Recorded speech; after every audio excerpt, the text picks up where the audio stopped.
We're live, boys. Sweet. All right. Look at Soto.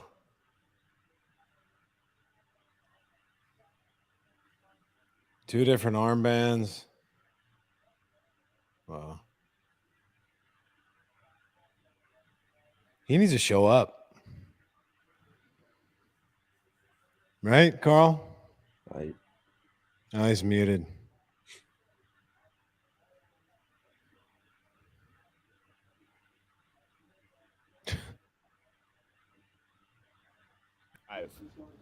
Yeah, there you go.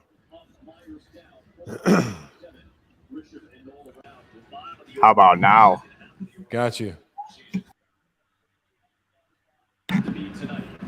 Are we synced? Because I don't have syncing capabilities. I'm in the New York office. Well, I'm looking at the order right now. I'm not. Clayton I'm looking Kershaw at just threw Kershaw. his first punch. Great.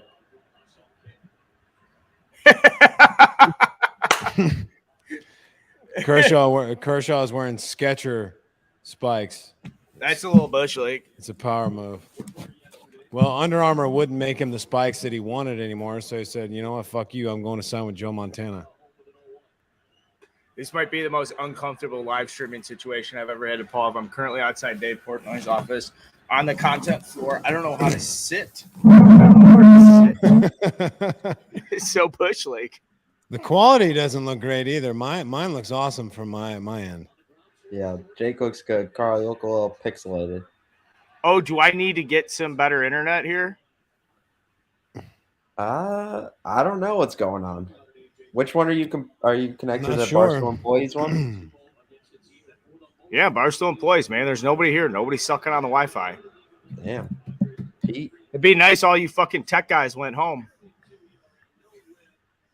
Everybody's home. Nobody wants to help. Nobody wants to do shit around there, huh? No. Hey, TJ. Can you come here TJ's for a not second? there. Oh, he is there. Hey, TJ's my OG guy. It's 1,000,000 degrees in here. Good Lord. All right, let's see. Hey. Do we have any Ethernet plugin I could use in this general vicinity? In this shit box? Yeah.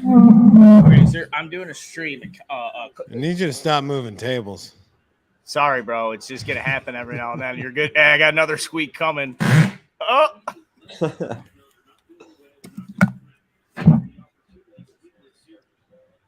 Well, just took a cock shot.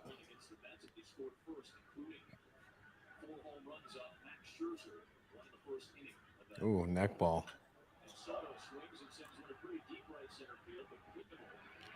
Damn it. I'm behind, huh? It's brutal. How do you fast forward live TV?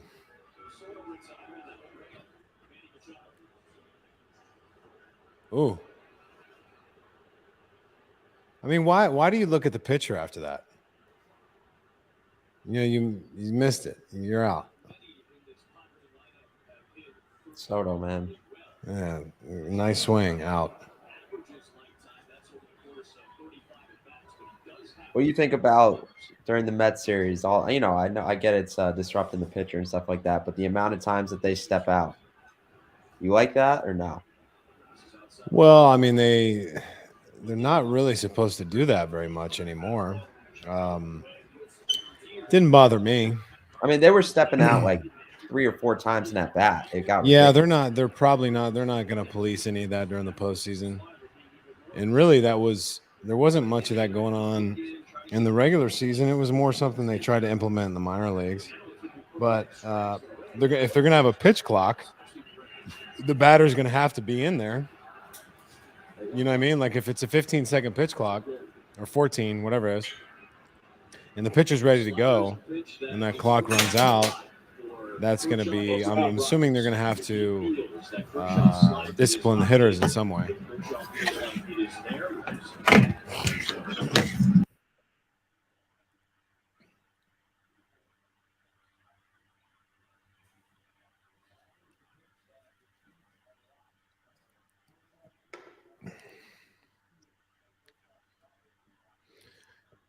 He's all over the place over there, huh? That's Gonzo. Sorry, Jake. Yeah, that's all right. Homer? Yeah, Machado. So Oh, fuck yeah. Look at that. Machado's on fire. What a gangster. Great swing. Yeah, this is definitely a must win for these guys. You can't go down 2-0 to the Dodgers.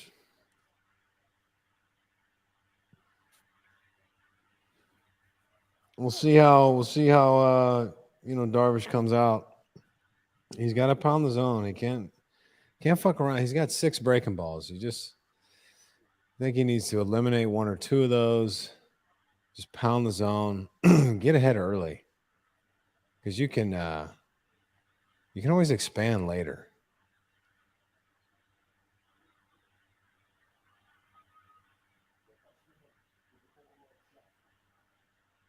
yeah, just hung that up. Jake, get a look. Jake, get a look at the chair. Get a look at the chair. Oh, sweet. Yeah. Yeah. Ball. Nice. It's good for your back. Helps you or makes you work on your posture.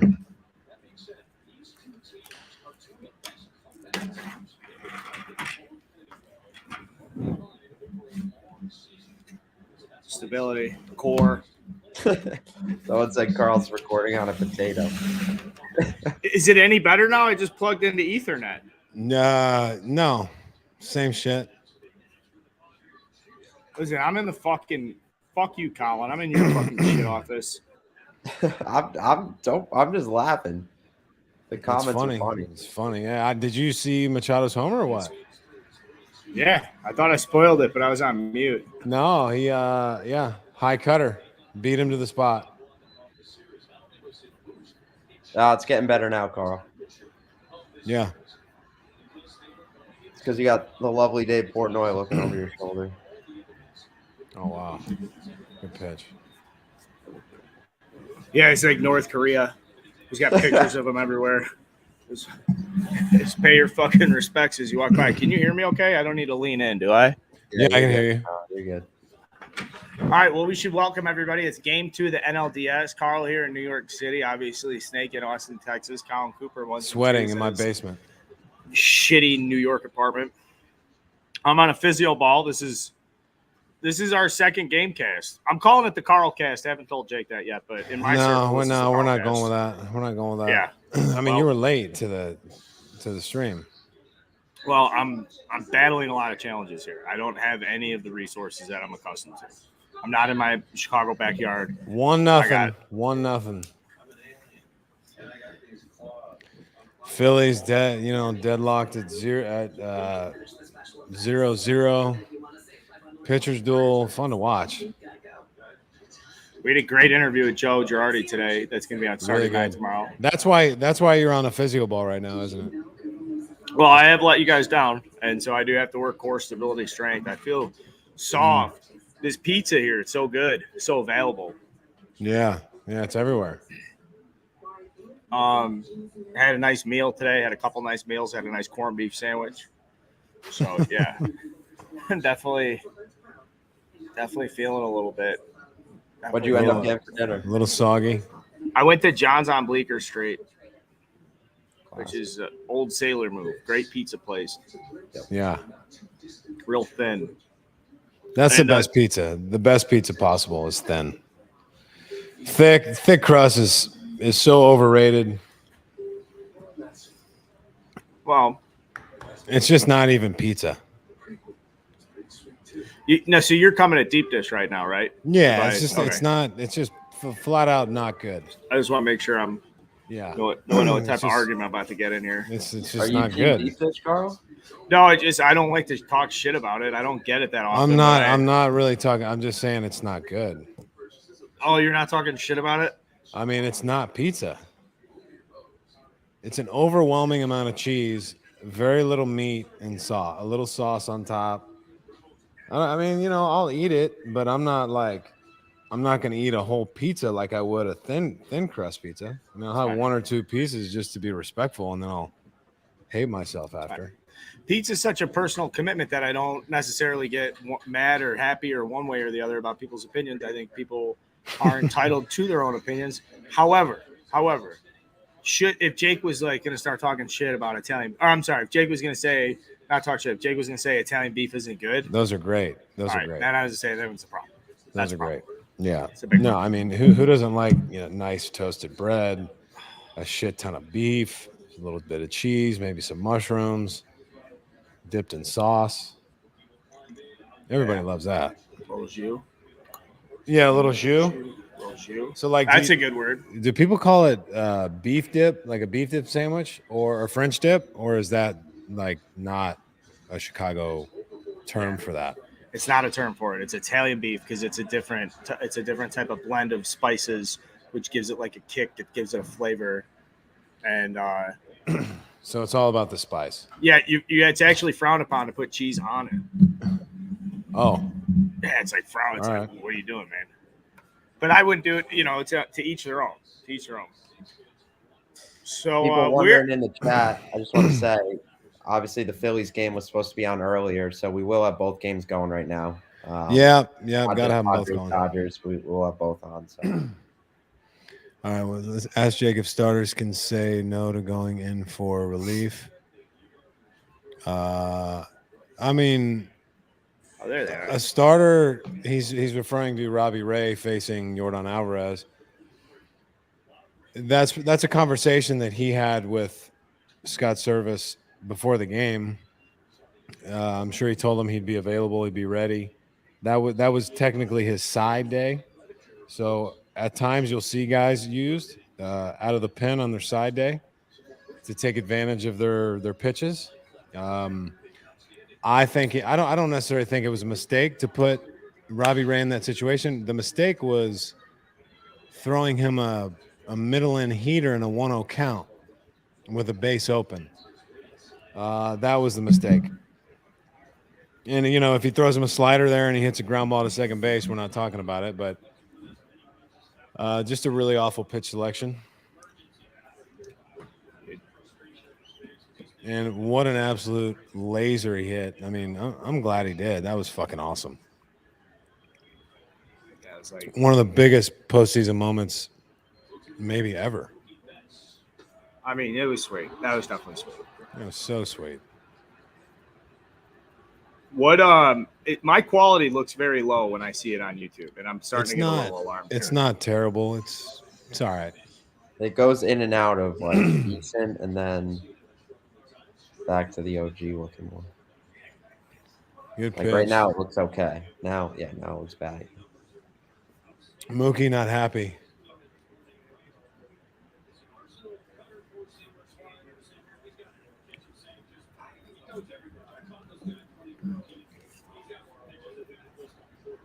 Let's see if you guys can tell the different types of breaking balls he's throwing. Okay. It's just I've never seen anybody be able to move the ball the way he does.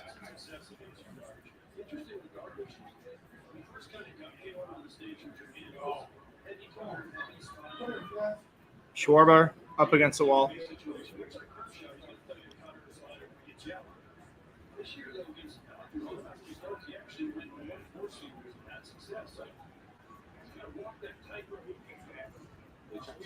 God, I'm a full pitch behind you. So can I ask you a question about when you went to Philly and Darvish went to the Cubs? How often did you hear it from Cubs fans like, "Oh man, I wish we kept you instead"? I mean, every once in a while, but like I don't really check like comments or anything. So yeah, I'm sure it was said a lot more than I actually saw. I mean, Darvish is legit. He's really good. I played against him for the first time. I think I told you before. I played against him for the first time in Cuba in 2006. And I was like, who the fuck is this guy throwing 100? The guys come back in the dugout like, we ain't never heard no fucking Japanese dude throwing 100 miles an hour. No, like we ended up beating him, but he was really good.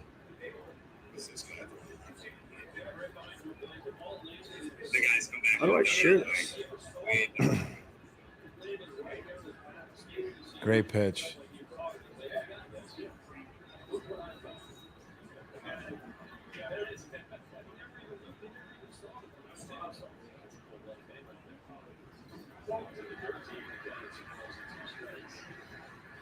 I think Freddie's going to have a big day today.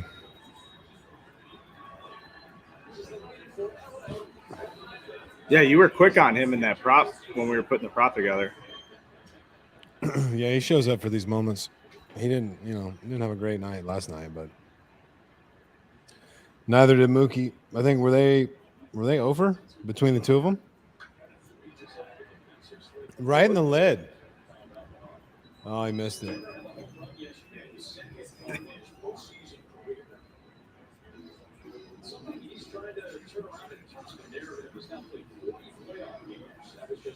Dude with a nachos grabbed that guy's hand like, no, what are you doing? It's our ball.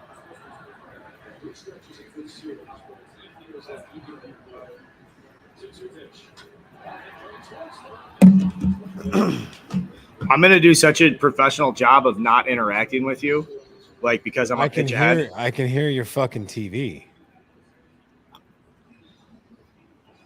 Hey, Shawnee. Do we have any DVR capabilities here? You're Can fine. we slow one of these babies down? Oh shit. We don't have any pause capabilities. I'm closer to the game. I don't know why I don't have the game before you. You're in New York. The game's being played in LA. I'm in Austin. Why do you have a better feed? Hey, can someone just turn the audio off? Because Jake's where I'm a pitch ahead. It's just not. And there's no way for me to, like, if I turn it off and back on, it's not gonna. I'm a pitch ahead of Jake. I'll pause it for 3-4 seconds. Yeah, you're gonna pause it till I say the word cactus as loud as possible. All right. Ooh, good swing, Freddie. Yeah, just tell me when he throws the next pitch, and then I'll tell you when to unpause it. Or pause it when he's about to throw the pitch. Jake Malasek, I love you, buddy. Jake, I don't have my internet so wobbly. I thought I had Ethernet here. I thought I was in the middle of the dungeon. I thought I'm outside Dave's cage. Dave, how does Dave do? Should I stream from Dave's desk? Jake says I look great. Jake, you look great too. Thank Social you. media assassin. Thank you. Well, that's Jake Malasek. Is pitch clock going to be a game changer next year? No, I don't think so, man. This is a question from Alex. I think the majority of guys already deliver a pitch within, is it 14 seconds or 15 seconds, whatever it is? Yeah. I think there's only a handful of guys that are slower than that. So it'll be an adjustment for, 10 guys, maybe. What? The rest of the guys work fairly quickly, so I don't think it's going to be a problem at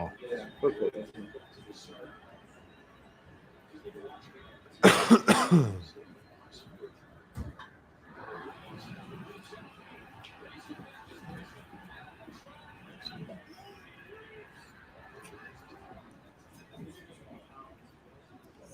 You fucking asshole. I thought you were going to pause it. Did he just hit a homer? God damn it. Yeah, fuck yeah, he hit a homer. I mean, Michael Coleman literally just put in that chat, Machado Dinger plus 475. Now we need Freddie for plus 450. He's about to cash out. Oh, I fucking told you Freddie was going to come through today. You knew it, dude. Hit the chat. Of course I knew it. Fuck. How did you know that? I watch baseball games. Okay, here we go.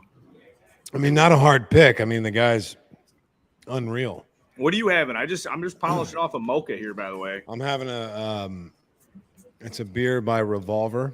Okay. It's a Texas brewing company. It's called Blood and Honey. It's very good. Okay.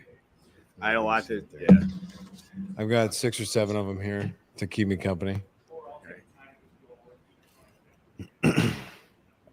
I'm trying to get Mama to bring me a little bit of food down here, but what do you think? It's not working out. Some wings, little rib tips. What do you got cooking? Well, she went down. She went down to the Lackey's house. I'm like, I need you back so you can bring me some food. Yeah. Oh, this is a great question, even though maybe not that great. But what did you like to see from a catcher during your career? Your favorite thing, and not obviously catch skills, throw skills, but like, was there any kind of like funny, quirky thing? You're like, ooh, I always like if a guy can do this or that. Like, mean, I'll give you a break. Okay. Yeah. Oh, I like really low targets. So a guy that could get extremely low to the ground. So one of my favorite catchers that I've ever thrown to was Taylor Teegarden. Played in the big leagues for a while. Caught at UT. Played with him on the Olympic team in 2008. I mean, he just got so low to the ground. His hip mobility, ankle mobility, like was off the charts. So anytime a catcher could get that low, it was a big deal for me. Being a guy who throws a lot of sinkers and trying to get the ball on the ground. So that as a really low target was a big deal. And what I also liked is when catchers would see certain things from me that maybe I wasn't feeling, they would be quick to tell me. Like if I was flying open with my front side, they would, kind of tap the front shoulder, let me know to keep it closed, or they would kind of give you this move. Like if my delivery was kind of taking me to the first base side, they just kind of like a gesture like that, like come at me, like bring everything towards me. So those are cues that good catchers would see and kind of give you those gestures just to kind of help you get back on track without having to make a mound visit. I like the relationship between the catcher and the pitcher. Some of the catcher talk, like I always like the delusional catchers. There's like, dude, you're the best in the world. We got anybody better than you. You're the guy. Let's go get it down. I'd be like, yeah. Of course, yeah. I am the best in the world. Well, it makes you feel good. Even if your stuff's not very good, it makes you feel good. Yeah. Who was between Ross Contreras and Montero? Who would be the first guy to like just say something ridiculous about, hey, you're the best in the world, man? I mean, they wouldn't. I don't know if any of them really like. They would say it occasionally, but I think my favorite guy out of those three, as far as his comments, was probably Montero. Montero would just like shoot you straight. He wouldn't sugarcoat it. Like when he got released when we were in DC. I love him. I don't even care about it. He was like talking about how I was slow to the plate and because of stolen bases, and they were giving him shit. And honestly, I was slow to the plate, and half of it was my fault, really. And he's like, "Yeah, you too slow to the plate." I'm like, "Well, yeah, you're right. I'm with you." Poor guy got released. Yeah, that home run, man. That game 2 was it? Game 2 against the Dodgers. Yeah. That grand slam. With an upper tank dip in, probably half the can, Grizzly, wintergreen, all day of the week, or every day of the week. Just like such a big upper tank that like you could see half of the dip like coming out of his lip, and his back leg he leans on it, and you can see the dip and then the slow trot. It's a great look. He's an agent now, by the way. For who? He's got a small company, I believe. I think he's kind of doing his own thing.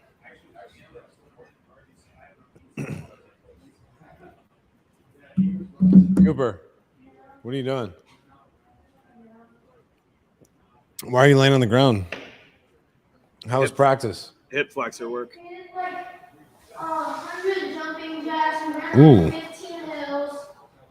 You guys ran hills again? Good. You sick.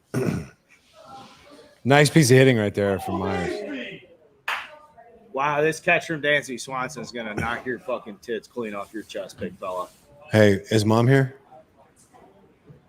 Will you oh, she's at the Lackeys.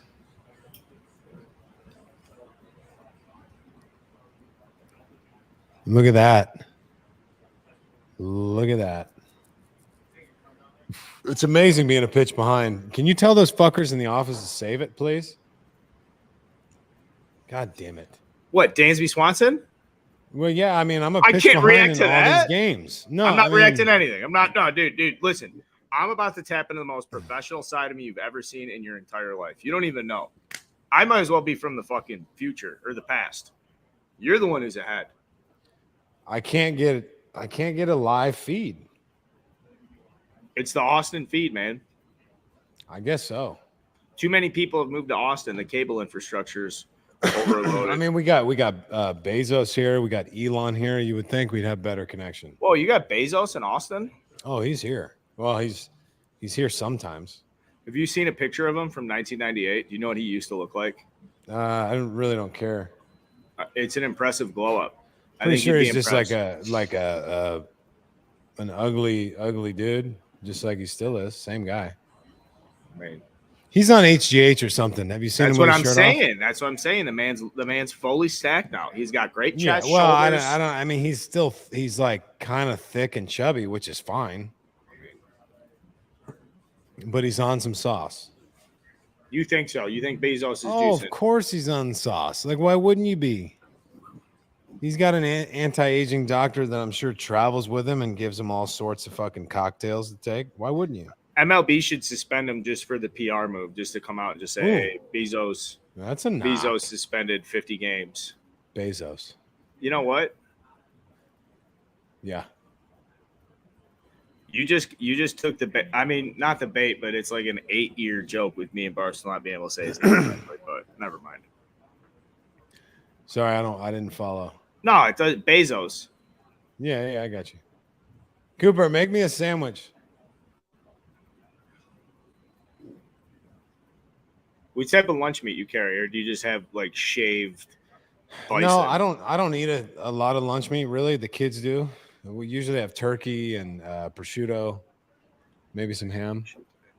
What's up? No, you don't have to make me one. I'm just kidding. I'll get one in a minute.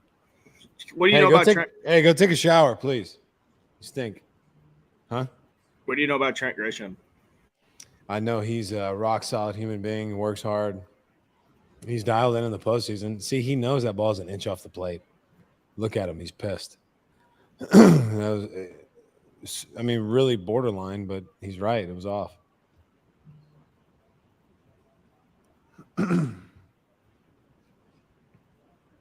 He's got a fucking hog in, too. He's feeling good. Kershaw's mustache isn't very nice. He's going to have to wiggle out of this one, man. This is a big situation right here. His stuff's kind of flat. He's not commanding it very well. He's trying to overthrow that cutter a little bit. He's wearing Skechers. Ooh, good graphic on the bottom there, Colin. Nice graphic insert. Way to go. Oh. Thank you. Jake, a couple of people on our first stream thought that you had a green screen until you got up and started making a drink. No, that's real. It's a real deal. Yeah. I'd make what's you the one name if of the What's the name of the floor pattern? Is it a heading? It's called a herringbone. Herringbone. Herringbone. I mean, the only reason I fucking know that is because, it's been talked about with Brittany and the designers. It looks good. Looks really good. Attention to detail, man. Yeah. Attention to detail. Mm-hmm. We are double dipping stream, so to say. So this is nice. I do like that we get 2 games. I love this. I like that both games are on right now. So what was it? It was a 3-hour delay? Yeah. And you know what? I think we got to give Castellanos a shout out for that catch in the top of the ninth. What a fucking catch. I thought he trapped it at first look. Yeah. Obviously he didn't. Ooh, he almost caught that one. So Nola and Eflin texted me yesterday, asked me if I was going to make it to the game. I just if they get through, we're going to the CS. Have to go. I mean, okay. We have to go. Oh, look at the new guy, the ticker on the bottom. Way to go, Colin. By the time this stream's over, we're gonna have like live highlights coming in. So Obi Long said, ask Jake what boot company is his favorite. All right. I'll give you a few. I know like the typical is like Lucchese. I like Lucchese, but look at Nick's boots. one of the oldest boot makers in the country. They're made in the United States. Knicks, Whites are probably, I'd say, my two favorite. And then there's a company called Black Bear that makes incredible boots. I mean, they're expensive, but they're great boots. I mean, they're custom, full custom. You wear them for the rest of your life. Maybe swap out the soles every 7 or 8 years. And then there's also a company called Rio of Mercedes, I believe it is. Rio Mercedes, which is a South Texas company. They've been making boots forever. I actually have a pair that's coming in the next 3 weeks. So Rio Mercedes and Black Bear. Look at those.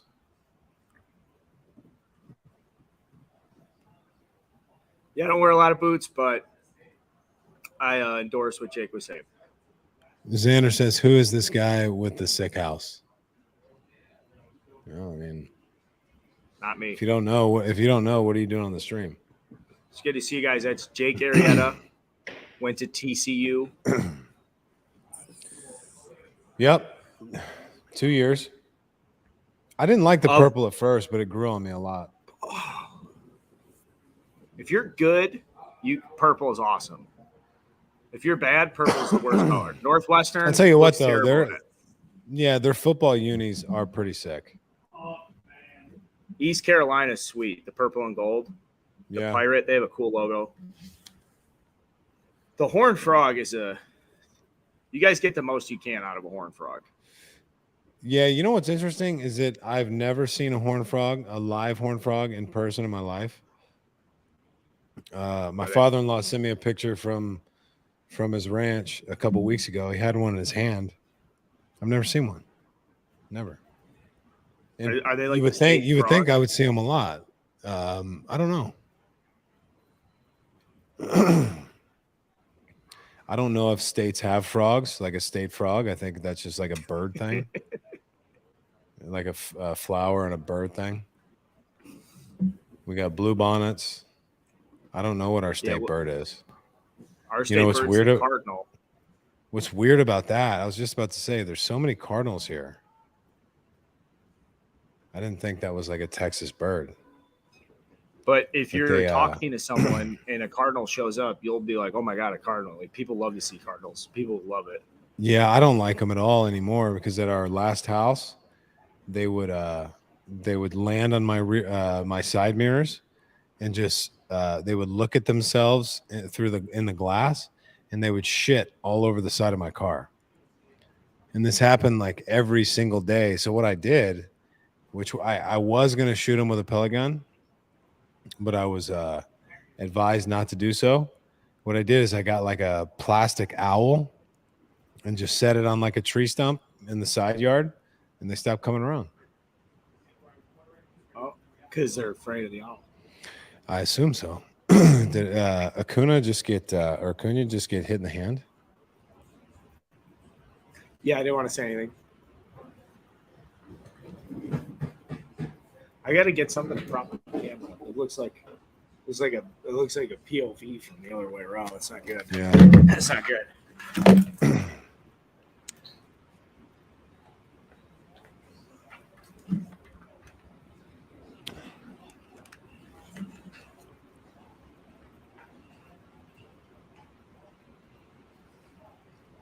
He's hurting.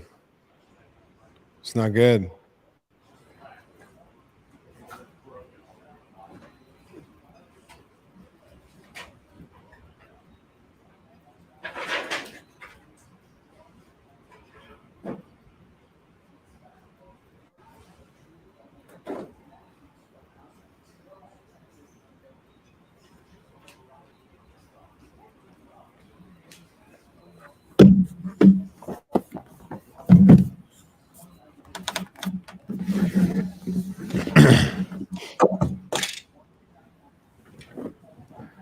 Says the mockingbird is a Texas bird. I appreciate that information. I had no idea. There are also state amphibians. I looked it up. Told you guys. What's state amphibians? No, like, come on, really? I mean, where does it end? You got a state bird, a flower, an amphibian. Like, what else? Motto? What's the Texas state motto? Probably some Don't mess hard with- old don't masculine mess with shit. Yeah, Texas? don't mess Yeah. with Texas. Don't The mess with Texas us. Code. That's a dope Texas one. The toad? Texas Code. You know that toads are toxic. Well, you got to eat. Oh, you mean eat them or like lick them and go for a little trip? Well, I mean, I don't know if it's true, but like they could give you warts is like what you always heard as a kid. But so I took my dog on a walk. This is probably 2 or 3 weeks ago. It was late at night and there was a toad like on the sidewalk. And we don't walk her on a leash. Like she's good where she stays with us. And we see a toad and she starts hopping around the toad and like, just interested to see what's going on. And so she kind of put the toad in her mouth a little bit, not like try to like kill it, just like, a little like feeler, bite maybe, and let the toad go. And we went about our walk. And then she like started foaming at the mouth a little bit and started like, kind of like spitting up. And so I'm like, fuck, I Googled, are toads toxic for dogs, for pets? And it said, yes, toads are toxic. So that was fun. She was foaming at the mouth for about 5 minutes and it was totally fine. I mean, it was I guess if she would have held the toad in her mouth for any longer, she might have been a goner, but she's still with us.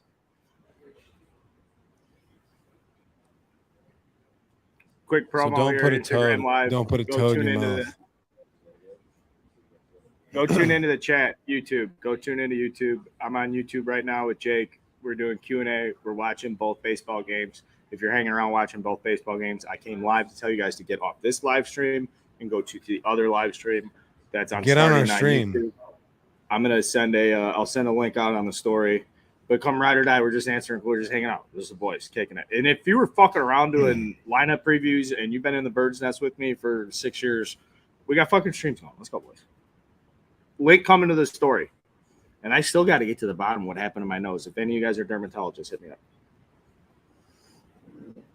No, I mean, good dermatologists. What happened to your nose? I don't know, man. I got these sunglasses from Miami, and I don't know if one of those strippers from 11 gave my sunglasses chlamydia or something.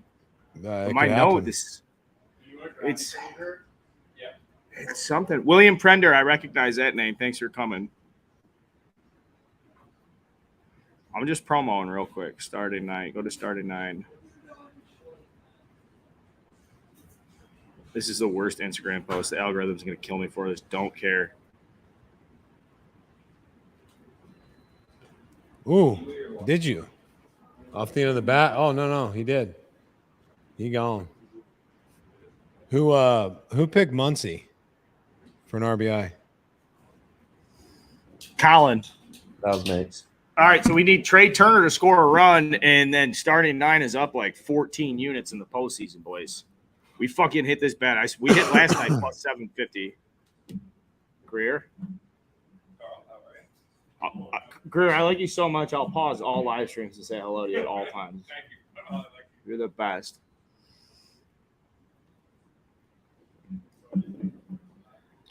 I think somebody on there asked, what was my favorite restaurant in Baltimore?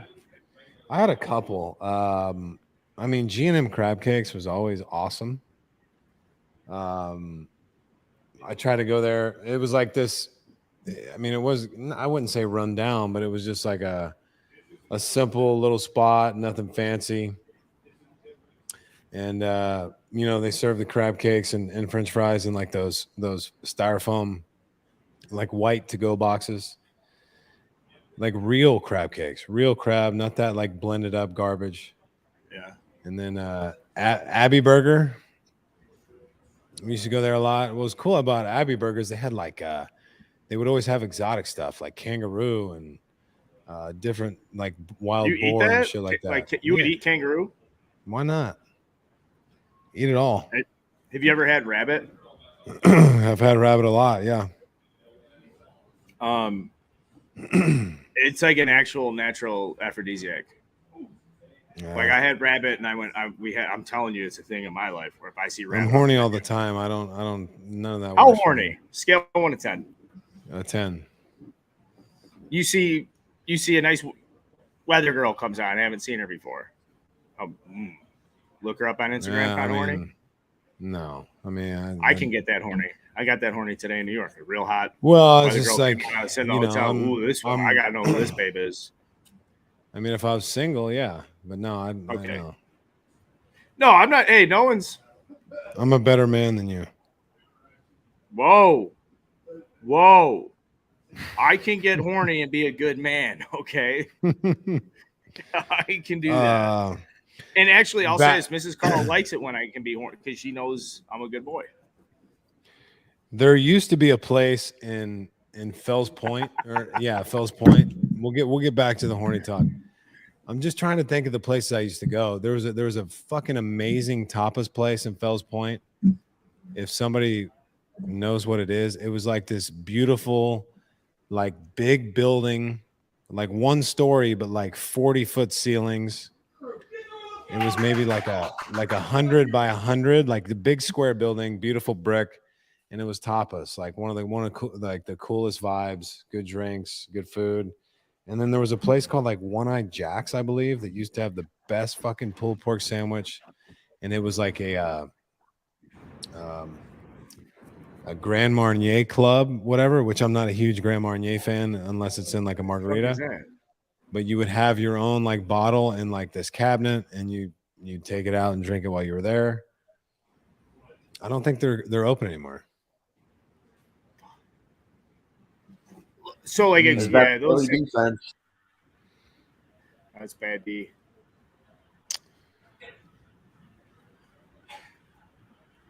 Red hot behind the ears is what the what is the story behind using that? The story with Red Hot, man. Red Hot it's a very uncomfortable sensation. So like when it's cold and it's like icy hot, just times a million. It's the difference between a jalapeno and a ghost pepper. That's about as good as I can describe it for you, other than like you trying it out yourself. I mean, do this. Go on Amazon and order a little tub of Red Hot, and do so cautiously and understand you and can't just put it. Jake No, through no. And I'm just telling you, like One-Eyed Mike's is what it is. Is that it? One-Eyed Mike's. Okay. Yeah, you're right. One-Eyed Mike's is a strip club in suburban Tampa. It's not true. So, look, if you were really gonna get red hot, like I would recommend you try Atomic Bomb first. It's still hot. It's still. I'd say it's very hot.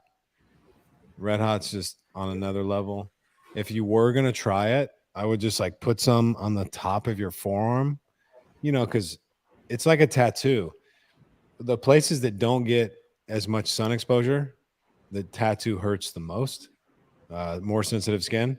Same thing with Red Hot or Atomic Bomb.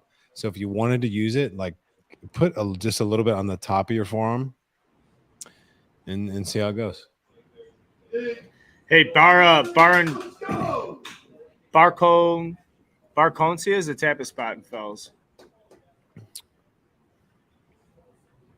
Now, can you tell me when you're caught up for a second?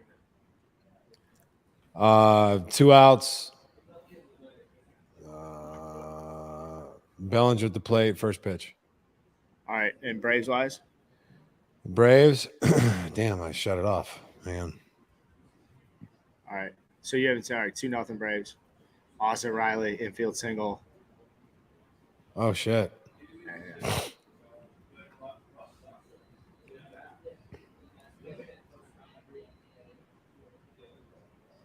Oh, wow.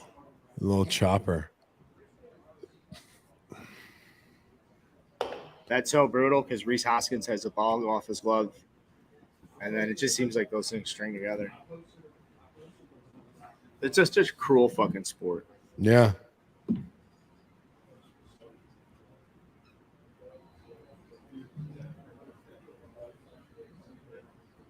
That was a good swing from Bellinger right there.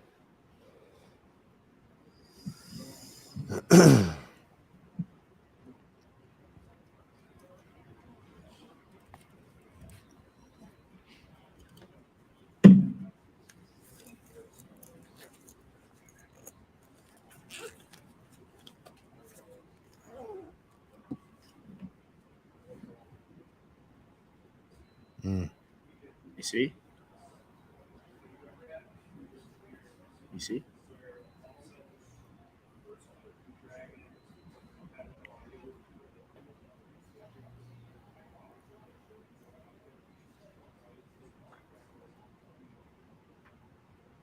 Can you tell me when you see? Or is your half inning over? Yeah, it's over now. I didn't know what you were trying to say. I was waiting for. I didn't want to say Bellinger just struck out. We're in a commercial break. Oh yeah, I saw it. Okay. Yeah, I'll take a couple of questions. Finish up the crossword. Appreciate the stream. Thanks, Jake. Brad doesn't like it. Wants to see Carl humbled. I'm with you, Brad. Any opportunity I get to be humbled, this job every day. Don't think though that that's outside the realm of possibility. Jake, what was your BF percentage when you played? I don't know what that means. Batter's face. BF. Best friend percentage. What now? Someone criticized our chemistry. Said it's not existent. That's a tough one. I don't know how. Yeah, you know what? Like, you can tell chemistry by how much you fuck with each other. Okay, like whoever said that should understand it. Yeah, just doesn't get it. It's okay. Body fat. Okay, my body fat count explode. What's your body fat percentage, Jake? What was your right now when you played? I thought that when you got to the Cubs, I thought you leaned out. I thought when you came over, you were a little beefier. I kind of fluctuate anywhere from let's say like 8 to 11 usually, maybe 8 to 12. The lowest I've been is like 6, which is too low. It's too hard. It's too hard to maintain that, and there's really no reason to, unless you're trying to like compete in like shows or whatever. Would you ever put on one of those little things and get up there and flex? Well, I considered doing like doing like a men's physique show, but I don't know. Yes. It's just like I don't like to restrict my diet like that too much. I would like the basis of competition where you could have these people you're competing against. You like hate some guy in Portland who. Yeah, but the problem with those, like the physique competitions and bodybuilding, is that all the guys are like taking performance enhancing substances. And I mean, because they're not, I don't think they're drug tested, or at least a lot of them aren't. And I'm not willing. I don't want to do that.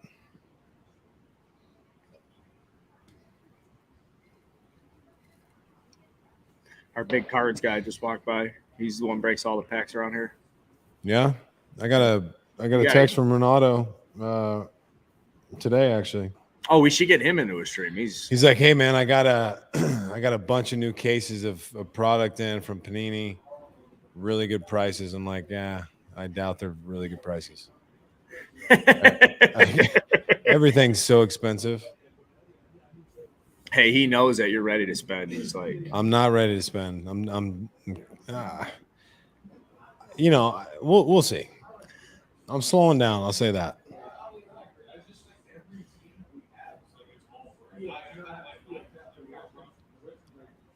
Someone asked me what I feel about the guy Ligma on the Braves. You must mean Ligma Ballsack.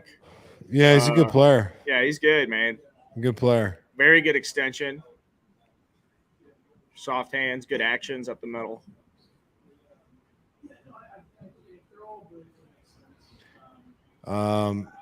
Acuna, not looking good for him, huh?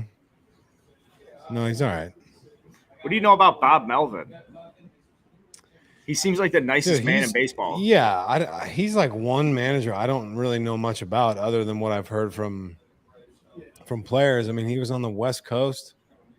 We didn't really play the A's much. No, I don't know much about him at all. Yeah, that's one of those names you say, Bob Melvin. I can picture him. I know him. I know he's been, managing the big leagues for like 12, 13 years. I could not name one defining characteristic about him No, I other than couldn't he just either. seems like a super nice man. And then I did like his comments when he criticized Buck Showalter and he's standing up for Joe Musgrove, obviously, when that was going on. But Yeah. I thought he was so like masterful and distinguished in his comments. Where he's like, listen, I have a lot of respect for Buck. Here's what I think. He wasn't petty. He wasn't fired up or mad or Yeah. mean. He just had great composure. It's like, damn that. Well, look, too, I'm pretty sure that there are guys that are still trying to find ways to use stuff.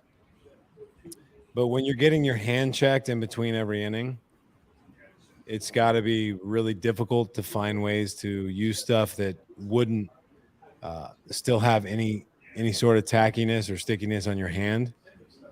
And for them to think that Musgrove is going to do that in that situation and potentially get ejected from the game just because they couldn't hit is comical. It's kind of funny.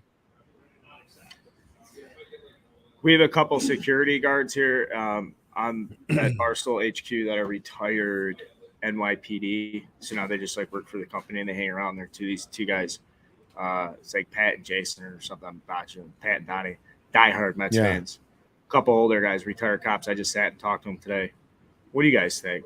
Oh, that motherfucker's cheating so bad. They got to cheat to be. It's great stuff, man. The way people care about their baseball, it's so much different than the way people care about your football team gets beat. You're just like, well, we're not good. You're mad at the football team. Your baseball team gets beat. All just right, looking for excuses. So Justin Turner's not in this game right now. He's not DHing. Oh, he's DH. I was going to say, like, why is he not playing Max third Muncy base? playing third? I mean, I think that's a ridiculous move. Could be a little banged up, but there you go. Banged up. Is he? Fucking get him in the game. Well, talk to me now.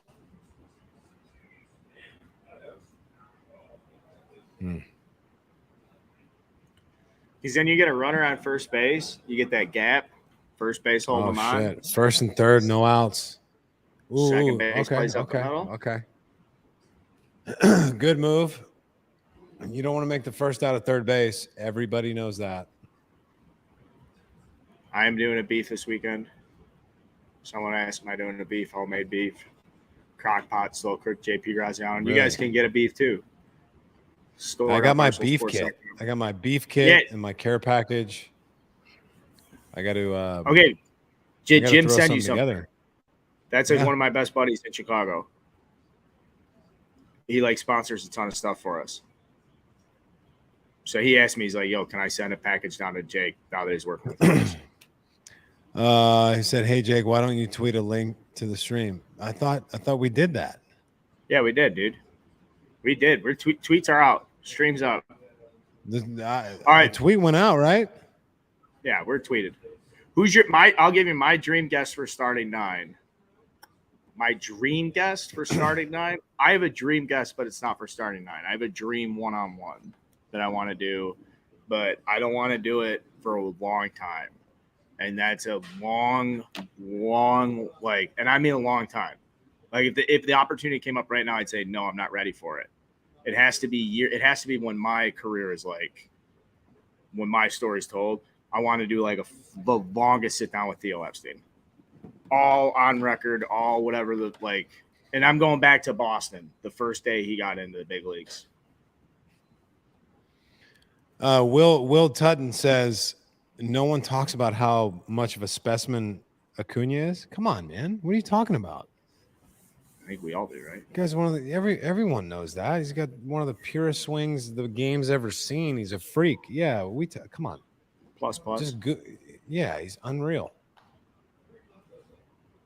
Specimen, like physical specimen. I don't know about that, but I haven't seen him naked. But it's from a player perspective and an athlete. Yeah, he's up there. Maybe I'll see him naked at some point. What'd you bring me? His name is Manny Machado, What do you got and here? he's a top 3 player in baseball. Like, that's who Manny Machado is. He's a top 3 player in the game. baby. Oh shit! Plays 160 fucking games a year. Thank you. Never hurt. Always Amazing. playing his ass off. Yeah, that's huge. Can you show the plate off? Can we get like a little? Yeah, babe. Hey, I don't want this. You want this cookie though? I don't eat that. I don't eat that shit. All right, so hold on. I gotta rewatch this. Machado's just having a day. What do you know about Brandon Drury? Almost nothing. Okay, because he was supposed to be. I thought he was on the Braves, and now he's playing very well for the Padres, and some of our Braves guys maybe it was the Phillies guys were pitching about him. Speaking of which, the interview again with Joe Girardi that's coming out tomorrow morning. It's nothing. Yeah, it was good, right? Spectacular. Yeah, he's so cool, and the insight in the Phillies, and I was definitely nervous about getting into what it's like for him to have to watch the Phillies, and I'm glad you brought up Rob Thompson at the end because more people need to hear that story because I didn't know any of that stuff about Rob Thompson until you started talking about it. Now I feel like we're going to be in front of the story about Rob. He would show up to the field at 3:00 in the morning, spring training, to prepare the schedule for that day. That's insane. Like beyond insane. That guy has to. He's like in bed at 8:30, just like getting ready for the next day. Probably always in uniform. Probably just always a crisp looking assistant coach tucked in. Dude, he's so professional, and people don't understand how difficult it is to prepare a spring training schedule for the entire camp, like rotations and what pitchers are doing when they're throwing their bullpens. You know how the groups rotate from field 1 to 4 and 5, and they're the sketchers. Pretty amazing. Fun fact: he took the mold from the Under Armour spikes that he always loved, which were the Ignite 2s, and Skechers basically just made him a carbon copy of those spikes. Does Skechers make other spikes, or is he? No. They don't even make spikes other than for him. Do you think that's cool? Because even though it's Skechers, I mean, it's Clayton Kershaw. He can do whatever he wants. is he cool though? In his own way, yeah. Yeah. That punch out was pretty cool.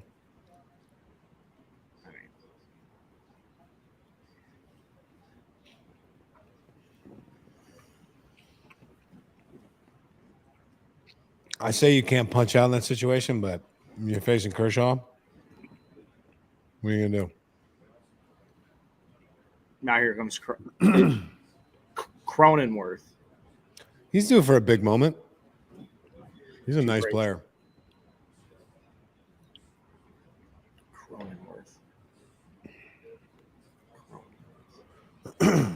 Guys, if you like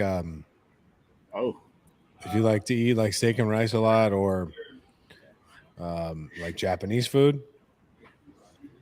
this stuff right here is Japanese barbecue sauce. Unbelievable. Really good on rice. What's the high fructose corn syrup in that? Any or probably a little bit. I'm not worried about it.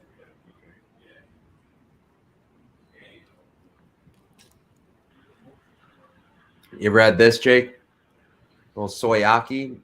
Were you sitting on that, Colin? Where'd that come from? I just ran to my kitchen. I mean, Carl, I live in Manhattan. My kitchen's 2 feet away from my fucking living room. Carl, where's your sauce? You got a sauce for us? Yeah, right here. Blue Mountains, baby. All right, so this is the other sauce I use to combine with it, and it's fire. Yellowbird, ghost pepper.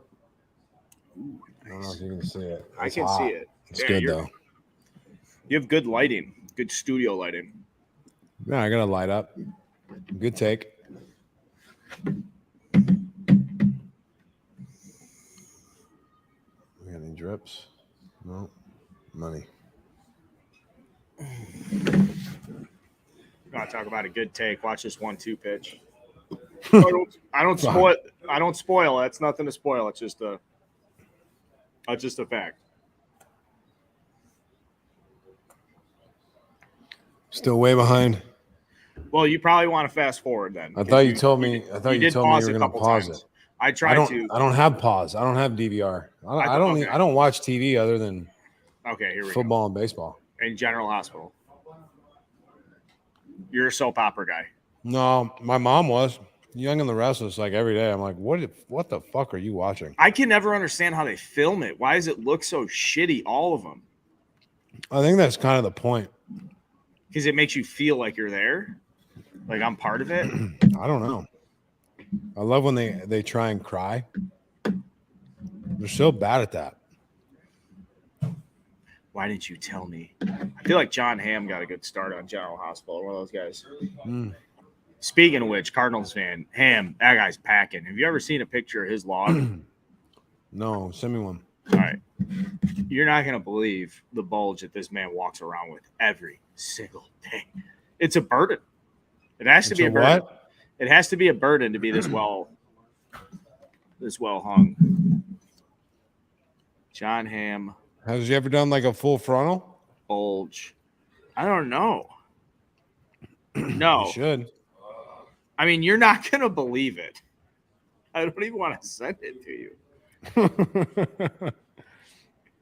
Send it to. Send me a couple. I almost sent this one. I almost texted to the fucking group chat we're on with the talent booking team. The girls could have gotten just Hey, can you get this cock on our show? It's a fucking just a package. You know when you send somebody so many pictures that just like download images. First one up. Oh, good take. Kershaw didn't love it.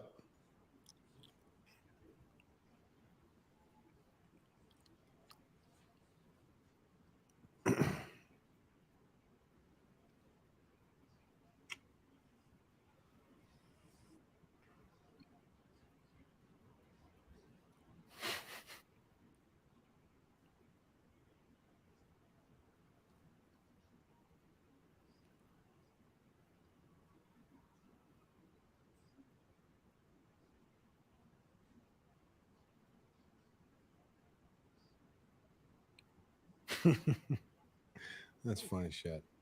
It's got to be a joke at this point. Run score.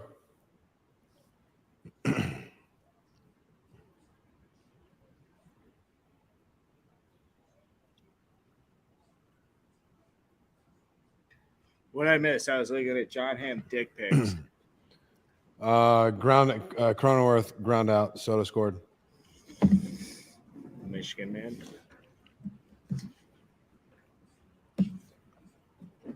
I don't like to see Kershaw struggle like this, or that Verlander start yesterday was uncomfortable. Just because you're not used to seeing it. Yeah, and it was a lot of what you talked about on Tuesday's episode when I think Tommy just straight up asked you, like, why is it? Why can the best players in the world go out when we need them the most? And just like, what does that look like? I think you were talking about, you just get like amped up. You're going to be up in the zone. Timing just takes a little tweak off. It just looked like Verlander is just like a little amped. Yeah, and it's like the law of percentages, right? Like every now and again, guys are gonna hit a couple of those mistakes you make that you usually get, you get away with. And just like sometimes they'll land on them. Doesn't happen often because of his velocity, his breaking stuff, his typical like command of the strike zone. But every now and again, like a guy cheats to a certain pitch and you throw it where he's looking and he hits it. It happens. Just that was bad timing. But they won, so.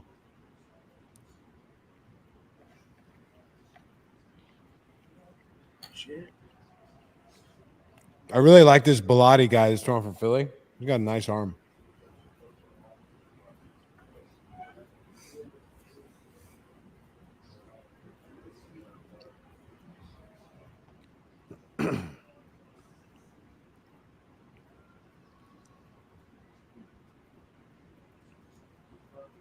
Yeah, they had a couple arms that I saw yesterday. Brogdon. Brogdon's Tall. nice, yeah. Yeah, tall guy with a nice power. Mm-hmm. She had a nice little power change. I mean, I guess I don't trust him as much right now. He didn't have a great second half, but man, he's got electric stuff. You got to use him. He had tough pants. He had like a little riser there, a little flood. But that could be on purpose. In that case, I do like it. How specific can you be with the big league uniform? Like, can you go to the clubhouse guy and be like, hey, can I get a little couple extra inches on the pant? Or like, how specific? Whatever you want, anything. Anything. Like I would always like raise the crotch because the standard pant would hang down really low and it just kind of felt like you had a diaper on. So I'd bring that up a little bit. I would widen, like from the knee down, I would widen that a little bit. Around the ankles, I would widen that. I always have my waist tailored a little bit. I would make it like a 34.5 instead of like a 30, instead of a 34, 36. That's about it on the pants. The jersey, I would tailor the jersey a little bit because they're kind of baggy. And I would actually make the jersey like an inch or two longer so it wouldn't come untucked. It's not, nobody wants a jersey to come untucked when you're pitching. I don't know if it's as much of an issue for a position player, but for pitchers, jersey would come untucked quite a bit. It's got to be one of the biggest changes when you get to the big leagues, walking in the big league clubhouse and seeing seeing your locker set up and seeing the uniform hanging and all those professional staff members.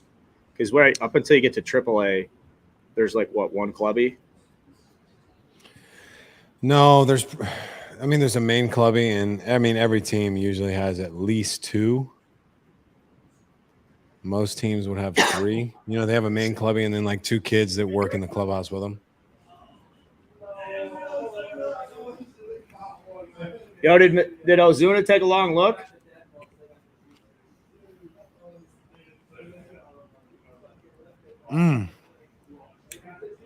Oh shit! Yeah, he did. Oh, he's fucking staring at this one. Oh, he caught it. Sick. Nice fucking boys! choker. We cash! We cash! We fucking cash! Starting 9 plus 14 units this week, boys. Oh shit! Fucking God, that ball was hammered, dude. Let's fucking go. Hey, how about that? Let's go. The bet came through. Yep. That's 2 in a row, folks. That's plus 14 units. If you gave me $100 at the start of the week, we got 1,400 big ones. We're going to 11. We're going to One-Eyed Mike's. Let's go to One-Eyed Mike's. Wow. Oh, that feels so good. Colin, congratulations. You give him $400 million. How about, dude, if the three of us, we should have picked the three guys to pop parlay. That thing would have paid out. If we put up Muncy, Freeman, and Trey Turner to home run on the Barstool Sportsbook today, we might have bankrupted the company. That's like man, I got to calm down. You know how much that would have paid out based on the starters that are pitching in this game? Each one of those home runs would have been plus 400, plus 350. Mm-hmm. 4 to 4. Yeah, that would pay out like a 10-team parlay. That would pay out 300 to 1. No. Pay out a lot.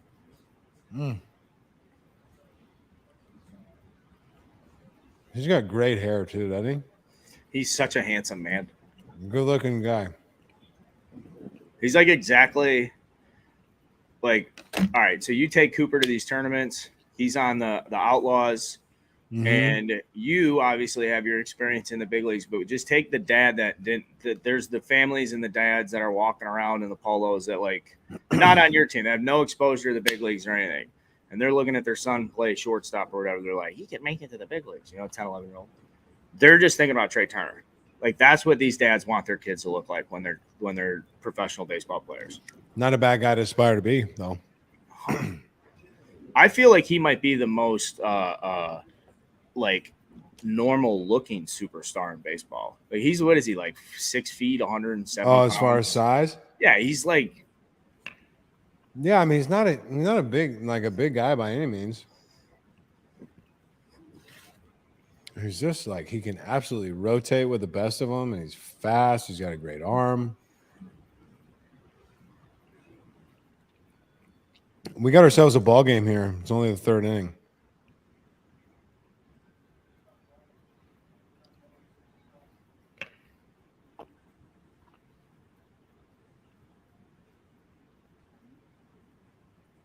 How long do you think these starters go?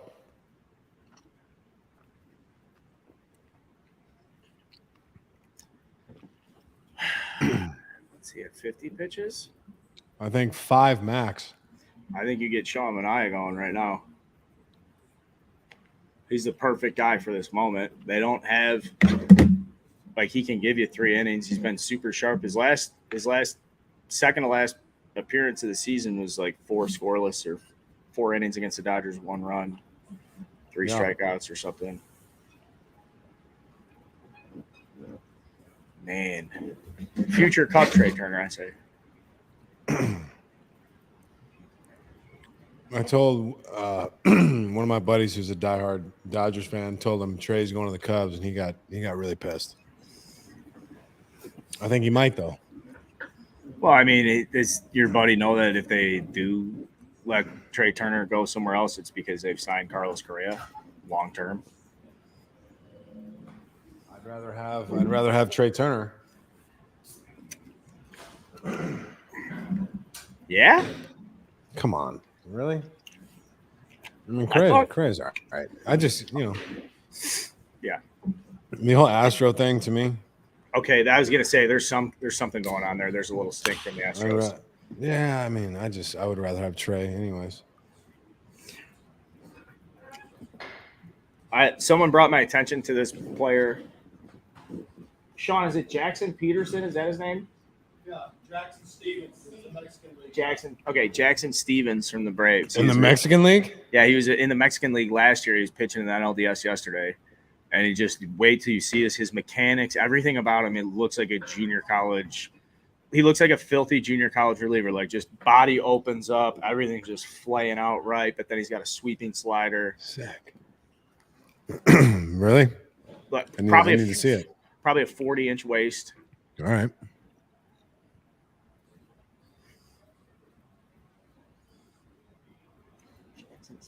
Jackson Stevens. I'll get the.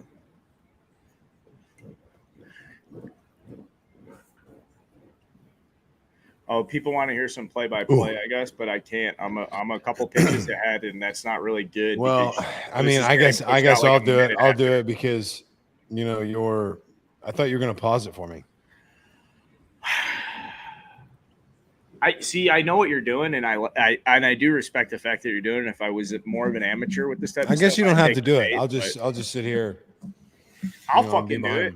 I'll fucking do it. Well, Freeman's ground. Oh, wow. Good eye. It's a good eye, Freddie. Is it? Yeah, it was a great. I mean, you saw it. Rafael Iglesias is pitching. Now, Rafael Iglesias is pitching to Verling, who just grounds out to the pitcher and really. Oh, Trey Turner, what a swing.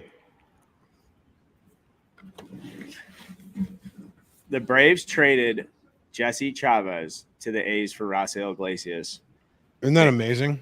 The Angels then put Jesse Chavez on waivers, and then the Braves went and reclaimed him, and now they're both pitching out of the back of their bullpen. Just a great Jesse Chavez might swing. pitch forever. 39, sweet. That might have been the best slider Darvish has thrown all night. You see that one? Yeah. So what do you think Darvish is thinking with like a 3-3 lead like this? He's going to unload the kitchen sink now, right? He's just going to. He always does. Yeah. That's just him. 11 out of 13 first pitch strikes is very good. So, I mean, he's in and around the zone. and he has been most of the night. Hence the 3 runs in the third.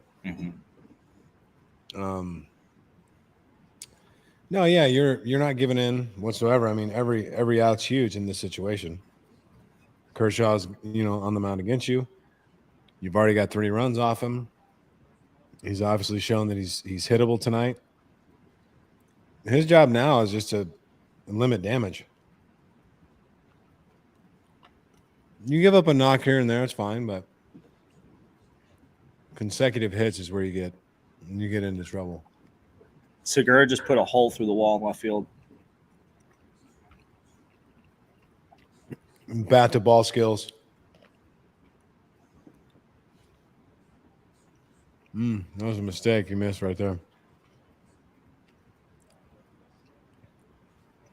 All right, off to the 4th. We got a nice game here. Yeah, it is 3-3. And now Bryson Stott's hitting for the Phillies, and that's another name that came up on the interview today with Joe. He was just straight up blunt, like, hey, this guy early in the season was not nearly what the player is. No, not at all.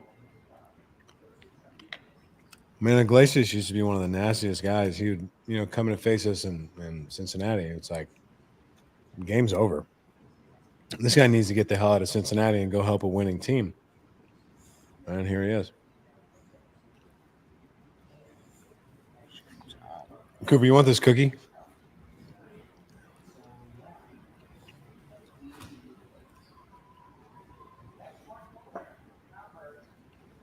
I got to go play pickleball at 7 a.m. downtown. Oh, my God! What happened? You shit yourself? You have to watch a Braves game. I'm watching. Oh no, what's going on? Oh shit. Wow.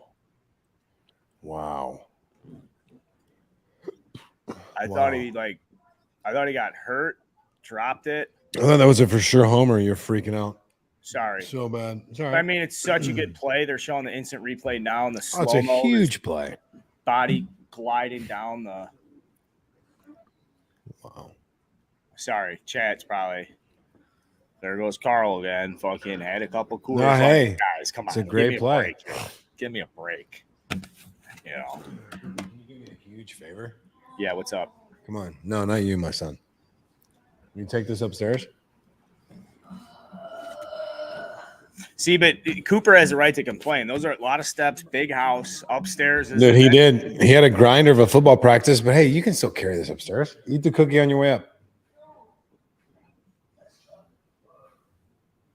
Come on. Go take it real quick. Oh, mouth is on fire. Ooh, 69mega.com in the chat.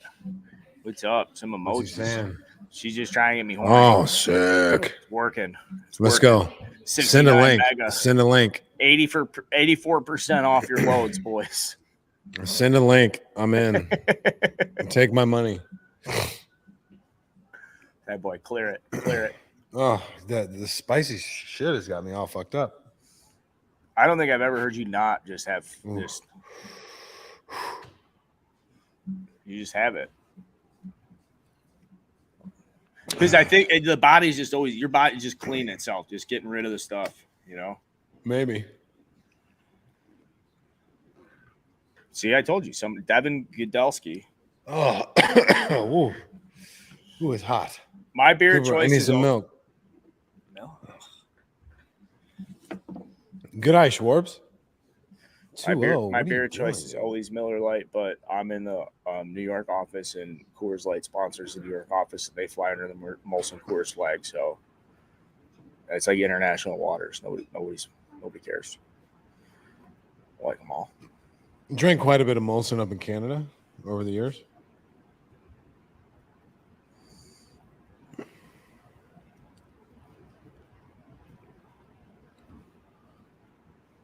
It was a huge shutdown inning from Kershaw. 0-2 to Profar.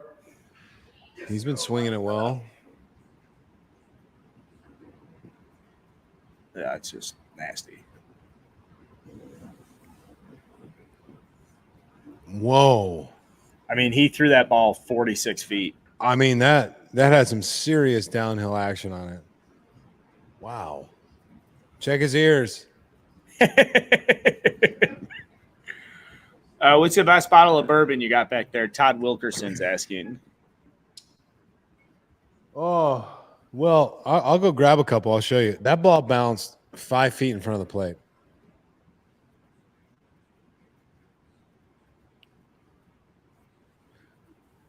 There's a lot of good stuff up there. A lot of Orphan Barrel, a bunch of Weller. There's some good like small batch Four Roses. There's a bunch of Old Fitzgerald, some Willet. What else we got? A bunch of Whistle Pig, some E.H. Taylor. Ooh, Whistle Pig's There's a bunch of Pappy up there. Yeah, there's some good shit. I'll grab some bottles after this inning.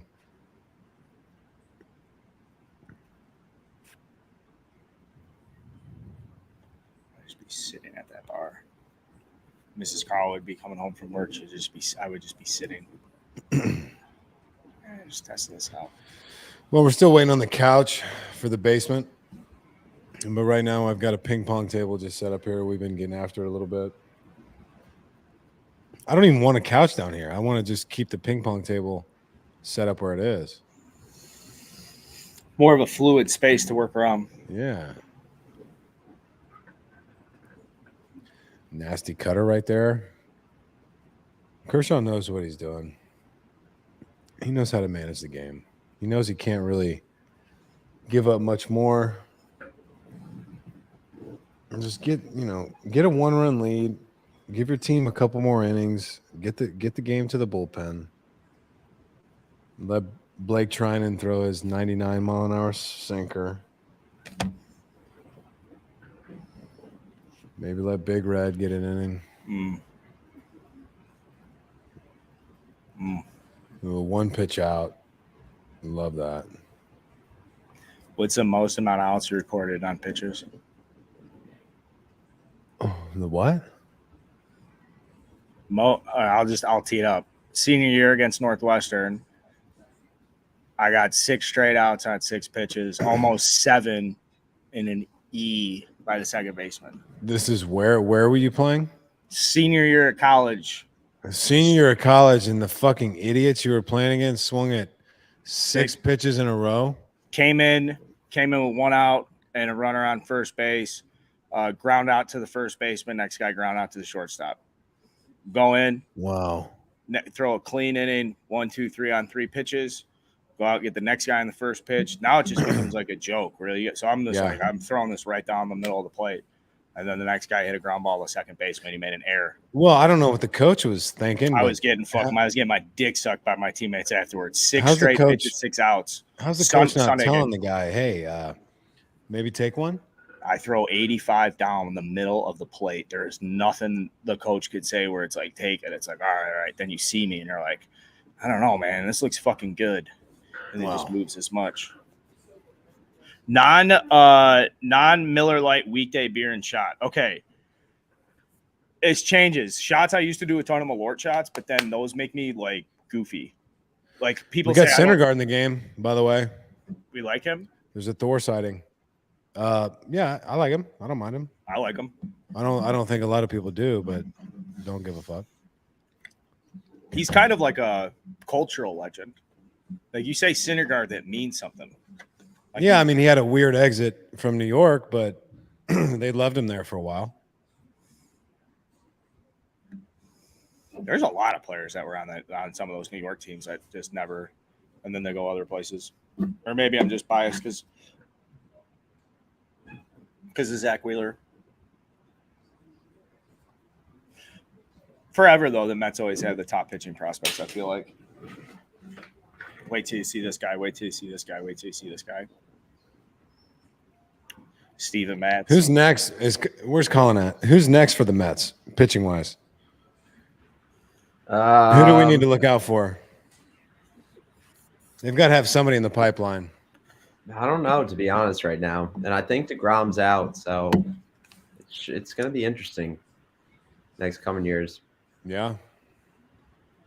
Definitely going to be a completely different team next year. That's for sure. And Scherzer, he signed a 3-year deal.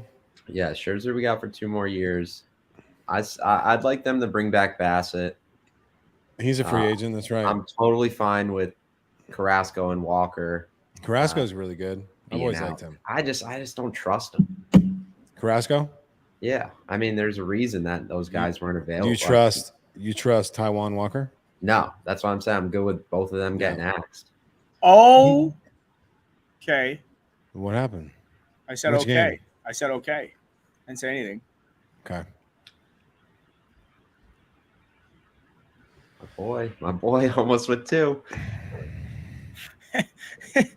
I'll say it. No, what? Go ahead, say it, Kyle. Wow. Where'd you go? I hate that I'm behind you guys. It's okay. Damn. It's okay. This is two streams in a row. There's nothing I can do about it. I don't have DVR capabilities. Otherwise, I'd slow it down for you. That's okay. Don't worry about it. That was a great swing. Man, what a good swing. We'll see how long Darvish and Kershaw can go in this game. We'll see. Let's pay attention to how close Justin Turner stands to the plate here. I mean, he's on the white line. He is, or very close to the white line. As far back and deep and close as you can get. It's a good beard situation. Yeah, I mean, his toe is basically on the line. I think he's the setup looks a tick more open than normal. I could be wrong, but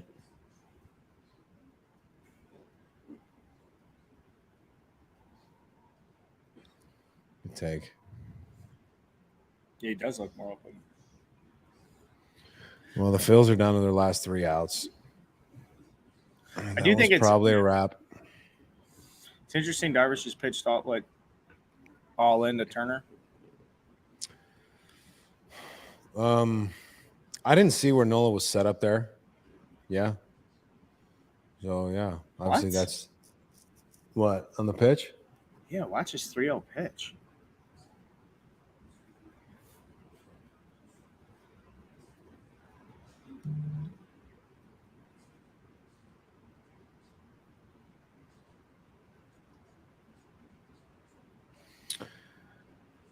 Well, I mean, how do you? He's 3-0. He's 3-0. He's 3-0 green light. If you go in the zone there, you risk getting popped. And if you say you throw a strike there, you got to go in the zone again. So, I mean, you're really in a position where you're not going to even take the risk. So you throw a nasty breaking ball. Maybe he sees fastball and swings, and then you try and get him to chase again. But now, you got 1 out. I'd rather face, Lux than Turner in this situation. God, that's a hell of a split. That was probably, I want to say that's an auto take, because if you're sitting fastball,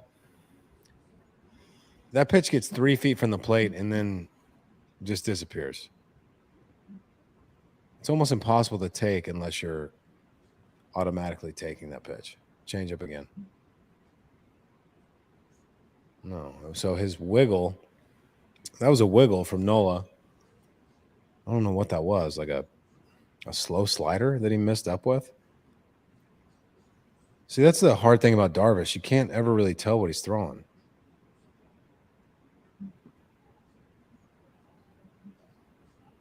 The no mustache with the beard, I don't know about that.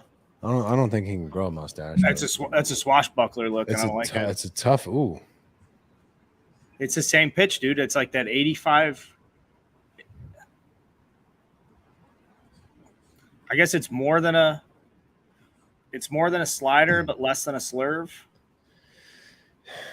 He'll alter the velocity on him too. Like he might be throwing a slider. He'll throw one at 90. He'll throw one at 85, and then he can throw his curveball at 70 and 78. See, that wasn't a very competitive pitch. Just kind of rolled in there. Now, pay attention to this mound visit, because he seems to be pretty animated in control of this mound visit, which I think is, from my years of watching you, Darvish, as a Cubs fan, and just becoming familiar with him. Like, I'm very surprised to see his demeanor during this mound visit.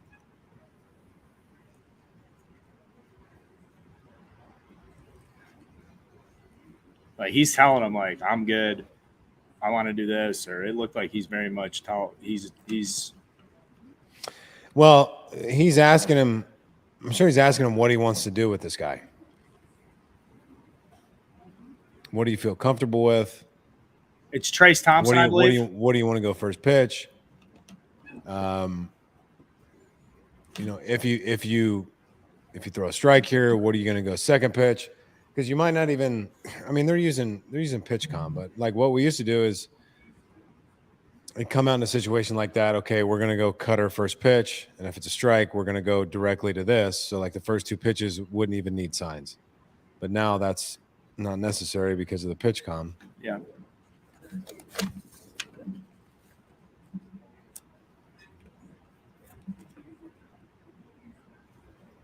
Oh no.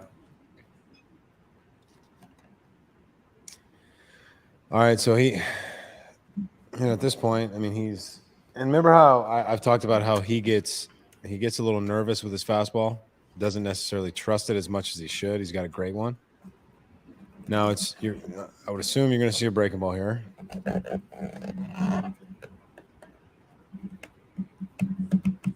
And you're ahead of me, so you already saw it. But he's not feeling good about the heater. I mean, he was missing quite a bit to Turner, missing off in with the four seam, with the sinker. He's always had good feel for his breaking stuff.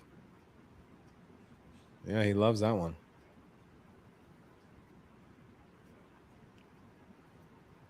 Now, if he could throw a sinker near the hands in, I mean, you can almost guarantee yourself a double play ball, but he doesn't trust it. I mean, he can just throw that on command at times. That's when he's at his. I mean, that's the pitch right there. Yeah, not a great at bat from Thompson there. This could get dicey.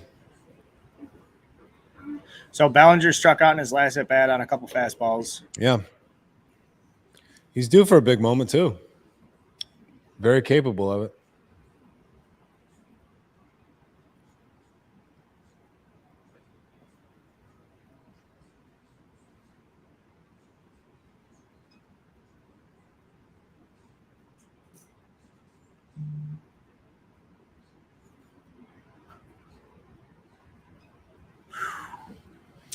Another miss. I mean, not a bad pitch. Below the zone. I mean, obviously not close to the zone, but he has to be able to throw that in near the zone. You can't just sit there and spin breaking balls. Oh God, he got away with that.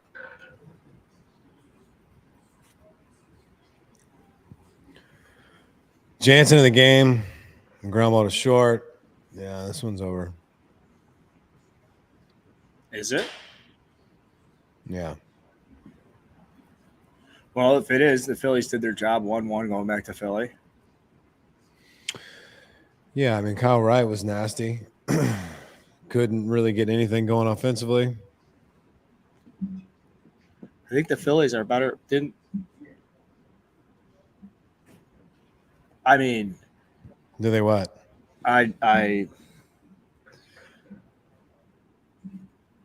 just a little bit ahead here.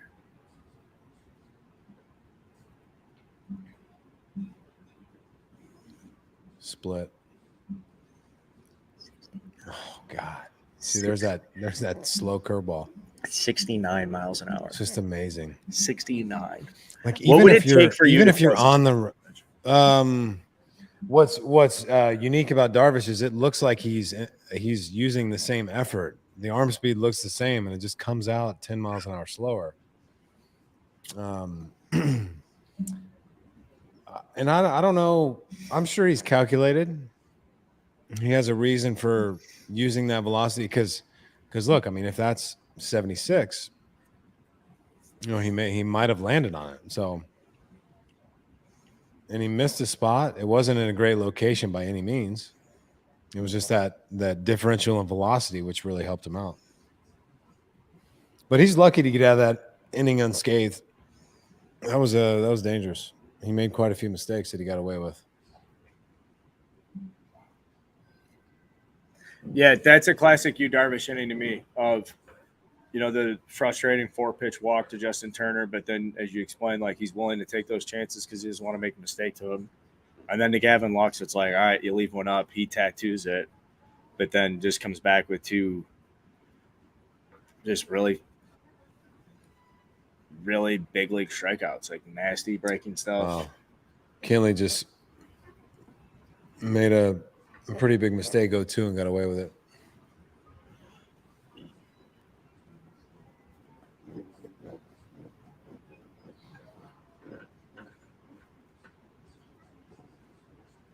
Would you rather have Bryce or Machado?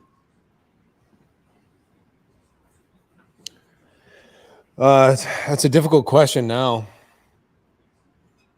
And kind of how Machado's transitioned into like such a leader, and he's basically on the field every single day. He's an unbelievable defender. Obviously a great hitter. He's good in the big moments.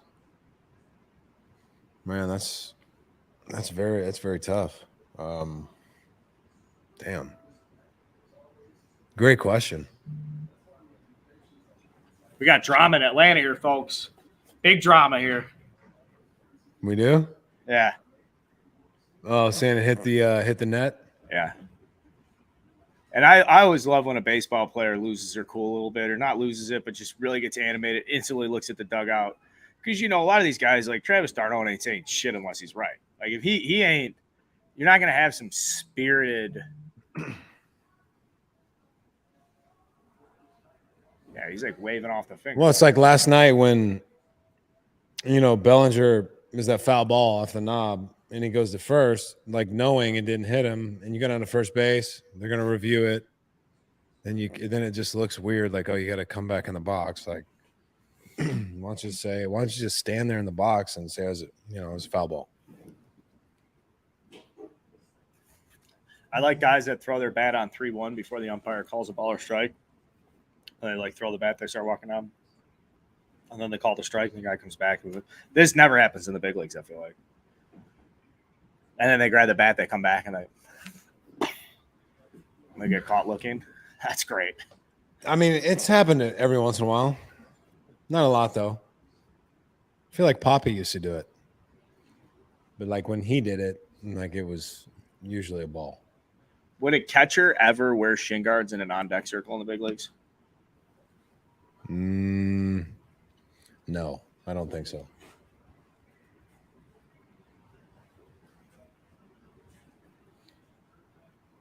Well, I'll take that back. What I said about Poppy. You remember in Baltimore when he basically stepped out of the box and started walking to first base, like even before the pitcher threw it. Oh, yeah. And it was a ball. Umpire called it a strike. He ended up popping out or something. He goes into the dugout and destroys the phone and the bullpen phone in the dugout with a bat. That was pretty amazing. And they're just sitting there staring at him. Yeah, what are you gonna do? And people are just kind of ducking, watching out for like shards of the phone and the bat. Remember when he dapped you up at the All-Star game? I do. That was sweet. He's a big man too, isn't he? Just the presence. I don't care however big he is, he's 10 times bigger. Like, he's just presence. Like, he got off the fucking elevator and you could smell the cologne. You're like, oh, it smells like, good, didn't he? Smells like Poppy's about to come. I told you he was wearing Bond. It smelled like Bond. Shades on, and off an elevator wearing shades. Yep. Chain was good. Let's get that.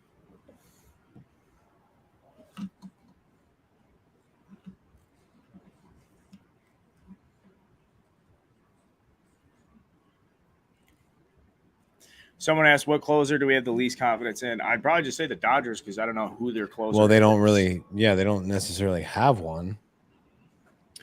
It's unfortunate. about Kimbrel. I mean, he's been so good for so long.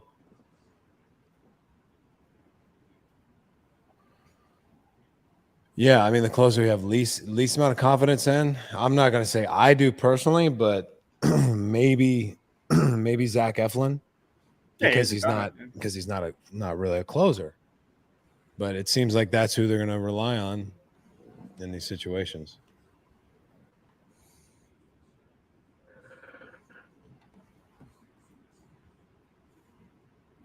Someone asked if Father Time's caught up to Craig. I don't know about that. I just think, like last year, the first, 3-4 months of the season is like some of the best relieving you're ever going to see. And that's, 12 months ago. I think it's I just mean, circumstance. it's going to catch up to everybody at some point. It's not like you can go out with a Cy Young year, All-Star year, your last year. Usually didn't happen that way. What do you think? What do you think is going to happen with Verlander? You think he's just going to be dominant, and then one year he's going to be like, you know what, I've had enough? He's going to walk away after an All-Star season and just say that's it? No. Or do you think he's going to pitch and be like, can't do it anymore. I've got a 4.5. It's time to go. I think that's the same thing you're going to see with Wainwright. Wainwright had he issued this whole thing today on Twitter about adjustments that he made. He took a comebacker off the knee in August, and he didn't realize that his stride length was shortened by about a foot, and he just started to make the corrections in late September. But everything he said, it sounded like Wainwright's going to come back next year, and I would too if I was Wainwright. He's pitching well. It sounds like he knows what he's doing. And that's the same thing with Verlander. Like, if you're Wainwright, how are you going to walk away at this point? Even though he's got the kids, he's talked about that, but he's like, right. I'm still doing very well. And yeah, he's got like 4 or 5 girls. Yeah, it's amazing. Look at. I just don't get it. Like Soto lined out to Lux there, shallow right field, and just stares at Kershaw. What did he do? I mean, he does that all the time. Like he'll like hit a laser for an out, and he just like stares down the pitcher, or I don't know. I don't like that. No, I mean that's a good inning from Kershaw. All right, I think here's a real triggering event. If a hitter, if you make a mistake and a hitter hits a pop up and then the hitter spikes their bat and they get mad, they didn't like. I would get so mad about that. Like, you think you're that fucking good, buddy? When guys hit a pop up. Depends on the guy. But you better be fucking good if you're gonna get mad about that. Yeah, you better be really good. But I get it. Like, I've had moments at the plate like that where you miss a cock shot like 2-0, and you're like, fuck, that's the only one I was probably going to get to hit, and I missed it. Especially when you're facing like a really good starter or whoever. If you miss an opportunity on a mistake, it sucks. You think you're fucking good enough? I tell guys in college, hey, you think you're that fucking good, you wouldn't be facing me right now, buddy. Be fucking somewhere else. You'd be at LSU. You're fucking here at Illinois with me. You're they didn't like that. You guys played LSU though? Shit. Yeah, we beat them 2 out of 3. You know that. Why am I doing this? I do know. Man, hitting those back-to-back prop bets to start the DS, Jake. Really proud of you for putting together. I mean, we're all part of that. Yeah, we have a special guest in the chat here. I just want to give him a shout out. Joey Langone is a social media assassin, one of the funniest guys who works with Barstool Sports, unsung hero. Every time I get buddies send me stuff, hey, I saw this on Instagram. Hey, I saw this on Twitter. This is fucking hilarious. There's a guy behind it, a lot of guys behind it. One of them, key assassin, Joey Langone. Love you, Joey. Thanks for tuning in tonight, buddy. We'll see you around the office tomorrow. Maybe a couple pops. Come on in. Nice. Yeah. Dude, it's nice coming out to the New York office because there's just so many people working this company now. Like, I mean, I'm like, we have 2 floors and I go upstairs, all the business people. There's going to be like 150 people just walking around doing business. I mean, it's a big company.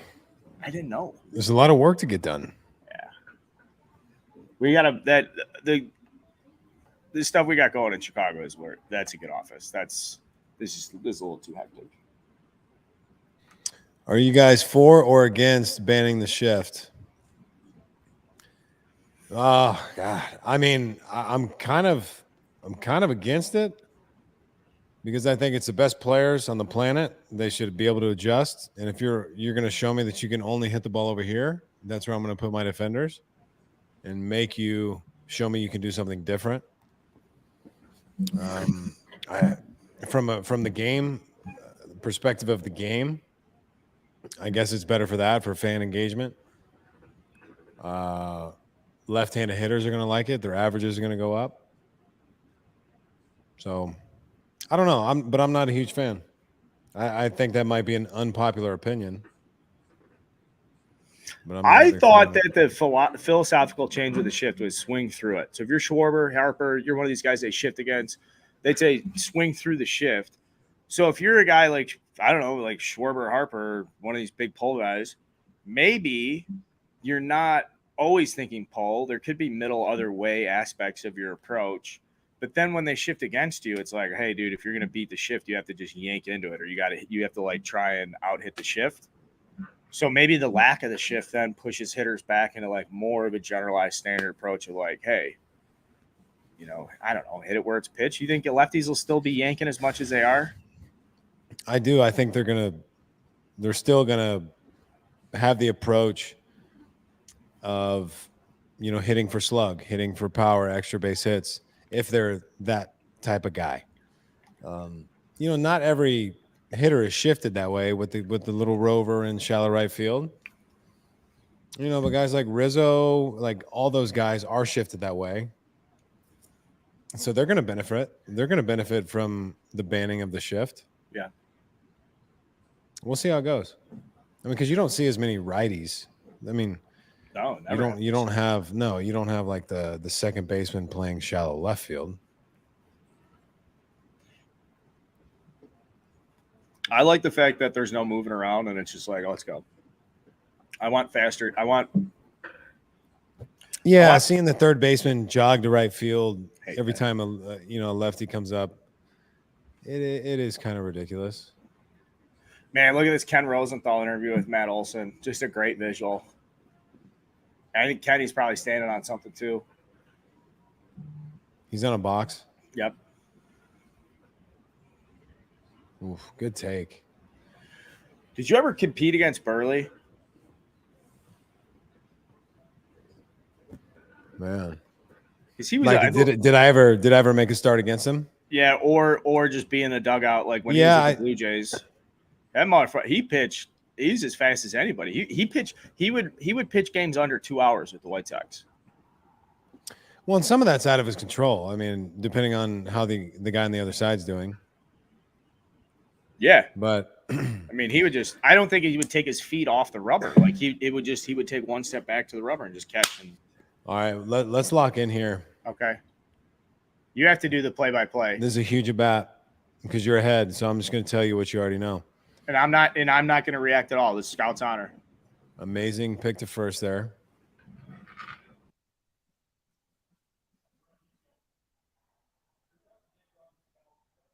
I mean, they're definitely going to attempt to steal here. I mean, Nolo's a guy that's pretty easy to run on. Darvish is slow to the plate. Right guy at first. Turner can protect at the plate, handles the bat obviously very well. Dave Roberts with a Hublot on, wedding ring. Mm-hmm. Hublot. I don't like it, but some people do. Personally, it's a little too subtle for me. Ball girl on the field with a 15-inch mitt. Like that. He's running. Fuck. Yeah. Well, they're trying to tire him out. Look at the Jordans on Mookie. Very nice.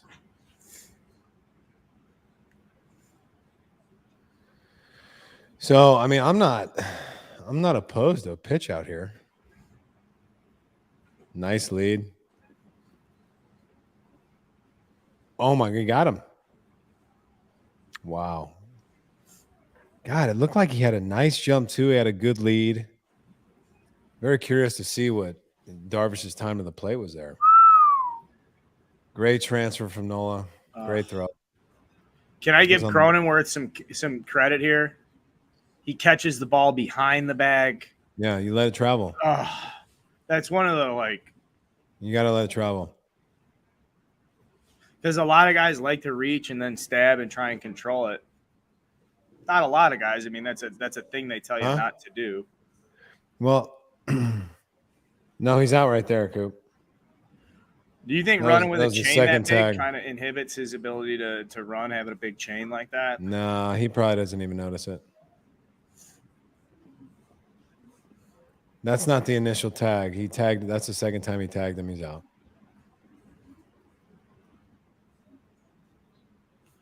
Take a piss during review here. Bathroom break. I mean, it wasn't even that close.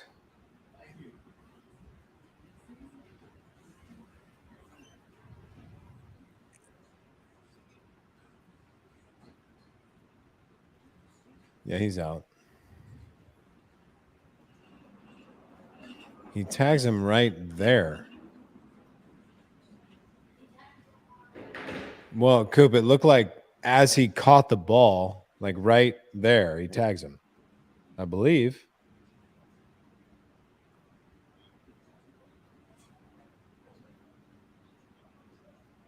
Coop, your mom's saying you got to go to bed. You got to go to bed, dude. Pictures tomorrow? Sweet. And then we have practice tomorrow. We'll hit a couple buckets after school. We need to. Hey, do me a favor.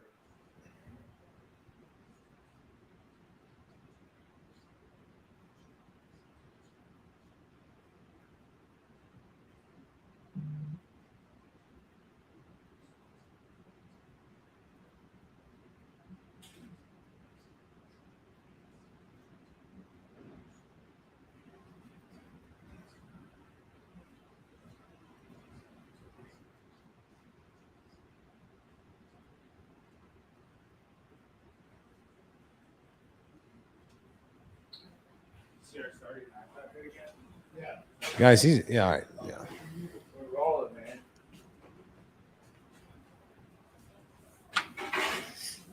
man. Fuck, amazing.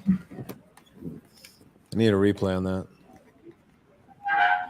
You see that play by Machado? Oh wow! Who hit that? Turner. You got to scoot for that, huh?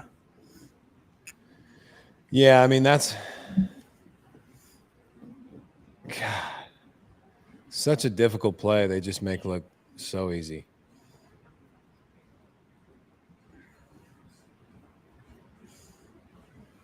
There's no break in this lineup. Hey, Shawnee, hate to be a bitch, but could you throw it on all 6 TVs? Now it's over. Thanks, Sid.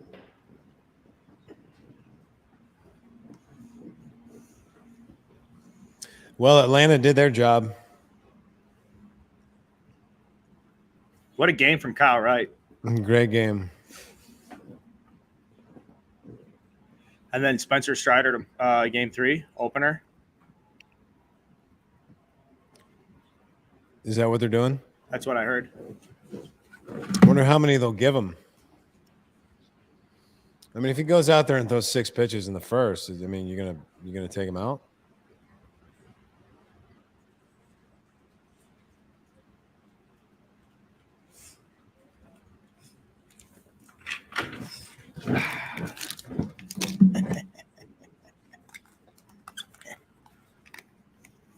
Oh, I missed it. See, he was trying to go hip shot there and missed all the way across the plate.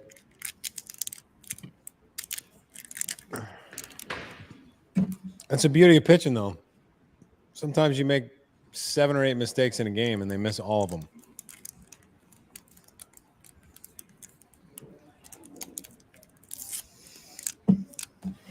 What are you doing over there? I was going to say this next piece of insight is brought to you by Physicians Care and Acid.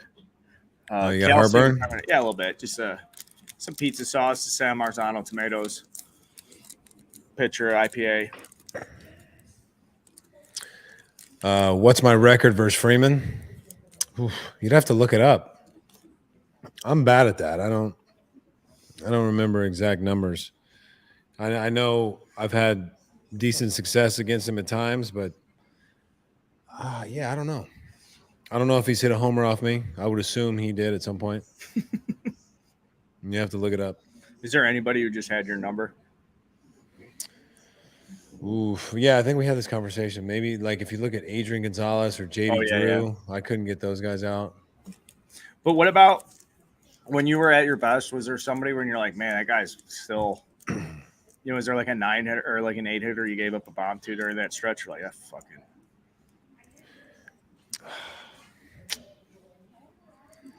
I always talk about during that run.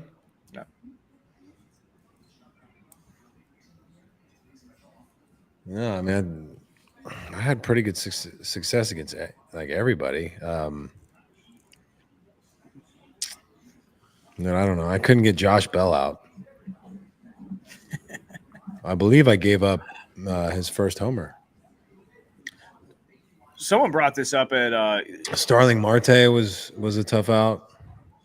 Josh Bell got a $5 million signing bonus in the second round. He did? Yeah, it came up yesterday. On one of our. That's a lot. Good for him. He's sweet. Switch hitting corner infielder. Switch hitting first baseman. I feel like that's pretty rare. He's free agent after this, right? Yes. Freddie went 1 for 7 against you with 3 strikeouts. I've only faced him 7 times.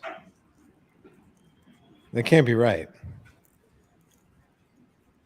That's it?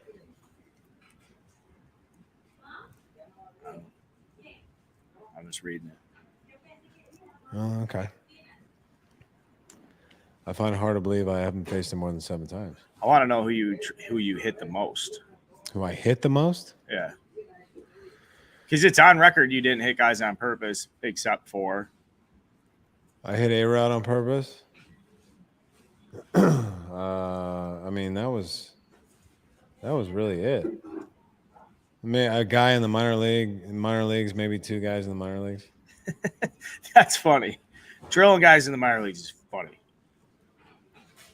Yeah, I mean, it happens way more there than anywhere else. Really? Yeah, I think so. I would have thought college baseball where guys would like the SEC where it's like, hey, drill that fucking way less. Way less. Way less. But then you get to the minor leagues and it's like, hey, this is pro ball, man, or what is that? I mean, guys are pissed about being in the minor leagues, traveling on a bus for 13 fucking hours and eating gas station food, and like shit sucks. You get out there, you're all beamed up, and it's 107 degrees in Lynchburg, and all you want to do is hit somebody. Like you're just, you're withering away in AA. You have a 6 ERA, and might as well hit somebody. Nope. Gratterall's a unit. He's an absolute unit. He's kind of frustrating.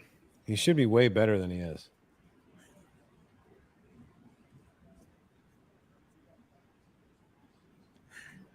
That was a good pitch.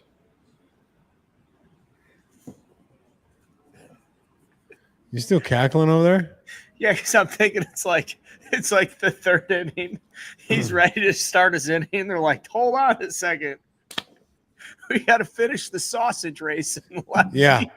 Yeah, dude. Hey, it's the fucking kids' day at the ballpark.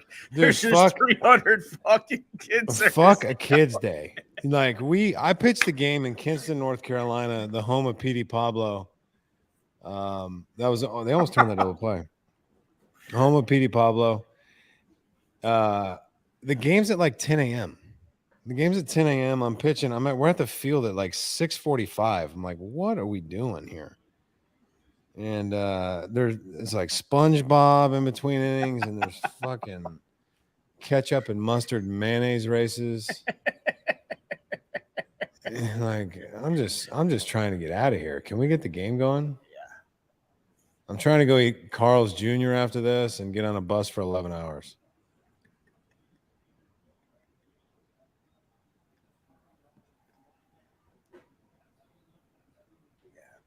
Ooh, 90. Look at the movement on that. Like Gratterall just cannot execute. He doesn't finish his pitches. He short arms everything. Like there's so much lateral movement on this. Something just happened. Damn it. And it's nothing like amazing or spectacular. It's like it's honestly like, ooh, that is amazing and spectacular. right. That is. That's just so routine. Oh God, that could be a dagger. Could be a dagger. You could hit 1,000 balls to Trey Turner tomorrow, and he will not do that. Yeah, he doesn't even know what happened. It's not the dirt. That's the best playing surface in the big leagues. It is? Ooh, yeah, just hit off the fingers. Yep. Ooh, in and out. All you youngsters on this stream, guys. No, if you're in a men's league or 6 to 12-inch league, that's probably who we're with right now. Guys playing 16-inch, broken finger. What did I promise? Sorry, Jason. Oh, Jake, by the way, you were 7. He was 7 for 24 against you. Someone must have pulled it wrong. Yeah, that's not bad.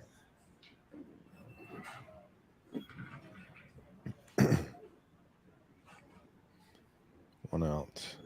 I'm going to introduce you to the loneliest person in Major League Baseball right now. Oh, shit. Shit. His name is Trey Turner. Wow. Ooh. Costly error. I mean, it's funny how it works out like that so often. You boot a ball and the next guy just a fucking 7-hopper through the hole. Profar with a 15-hopper through the right side.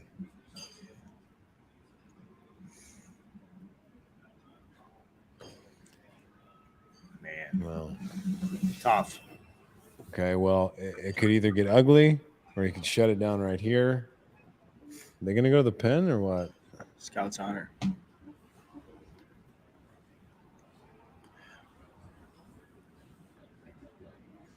Good base running going to third base there. What's the worst playing surface? Wrigley? I mean, they're having concerts in the middle. Like, if I can Wrigley isn't great. No, Wrigley's not great. Safety squeeze. What a fucking play! Wow.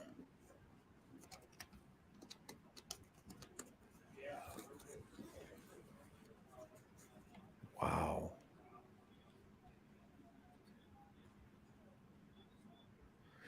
That's incredible. He might have that could have saved the Dodgers right there. He could have thrown that ball to the backstop. And that guy's a unit, by the way, as you said. That's 6'6", 280. Watch this. Nimble. I mean, that's your only play. And he throws an absolute – what a beautiful throw. That's amazing. Yeah, great play, man. Were you ever close to winning a Gold Glove? Yeah, so Greinke, I made an error. I think it was my last start of the year in Milwaukee. I overthrew first base on like a swinging bunt. I threw it into the stands almost. And Greinke won it that year. Because there are some pitchers, when you go out and you do PFP, some guys are just so much smoother. Like watching them field bunts, it's like a shortstop, or they're just so smooth and athletic, and it just comes so natural to him to field the position. Yeah, I say like Stroman's really good at fielding his position. Really, really good. Well, yeah, there's so many extra outs you can get as a pitcher if you're able to field your position. And a lot of times it's natural too. Like when you deliver a pitch, you don't really expect it to be hit back at you. And a lot of times it is, or it's hit around the mound. And the guys that end up in a really good fielding position Oh shit. Oh wow. Oh my god. All right, down one here. They could be down Like- 3 right now. But then that profile ball, that, like you said, 7-hopper through the right side, Yeah. and then you have in a like great bunt there, nails a guy at home. That was a good safety squeeze. There's just an even better play by Gratterall there. We got a hell of a game here going to the 7th. The Padres 4-3. All right, so Darvish was at what's he at, like 80 pitches? 85. I didn't even see anybody warming up in the Padres bullpen. I would assume he's going another inning. I had John's on Bleecker Street for dinner. I think he should go for another inning. The play to me was to get the Shaman Eye if you can get to the back of the bullpen, but he's there. We're bottom 7. Where are we at? Bottom 7? No, we're going bottom 6. Okay. So still a lot of outs left for the Padres to record. 12 outs is a lot. 12 is a lot, yeah. I mean, 1 run for the Dodgers is nothing, really.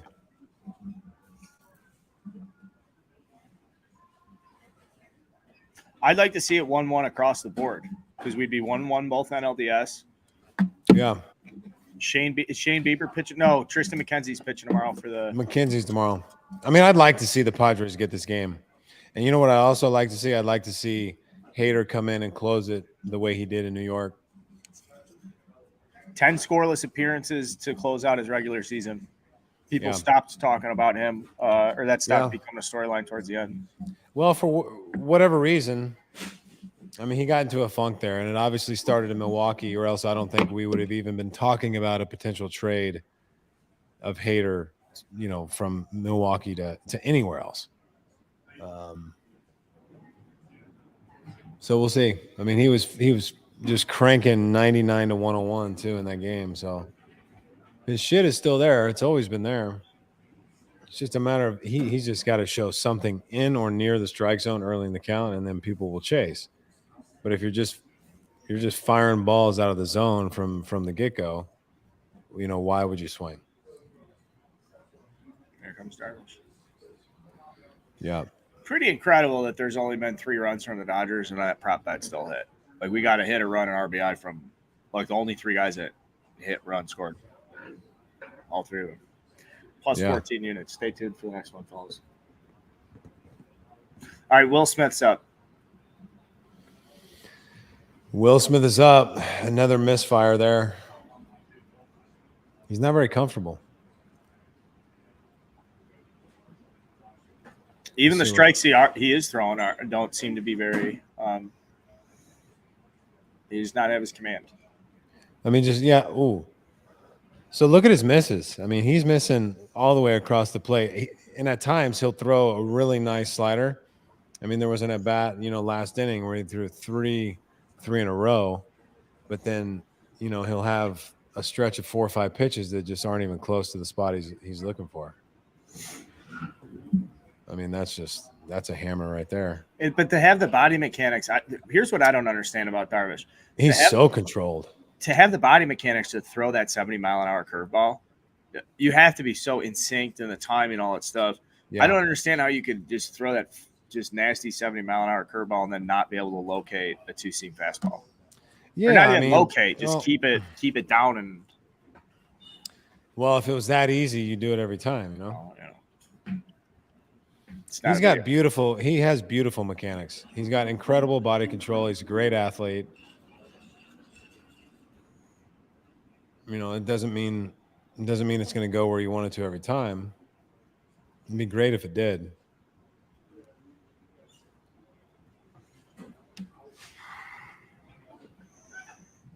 Yeah, it would. Does Dodger Stadium have the best mound in MLB too? They have one of the best mounds by far. They use a clay.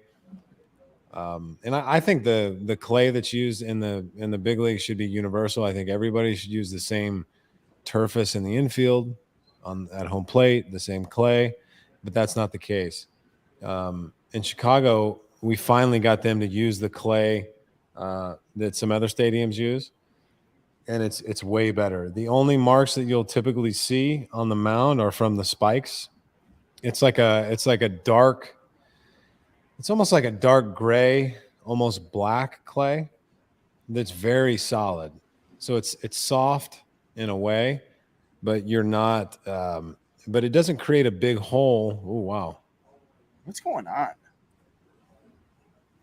Yeah, you just missed that one. So Anaheim has a great mound. Dodger Stadium, Yankee Stadium, Toronto is a great mound. I mean, Wrigley for the longest time had one of the worst mounds. I mean, I'd be 6 pitches into the first inning, and there'd be a 4 or 5 inch hole in front of the mound. Like, yeah, oh yeah. So would you go back to dugout and tell Bozio or Bazio? Or Well, we just talked to the grounds crew, and we talked to, we even talked to Theo and said, hey, we have to get this clay switched out because it's just not. It doesn't hold up.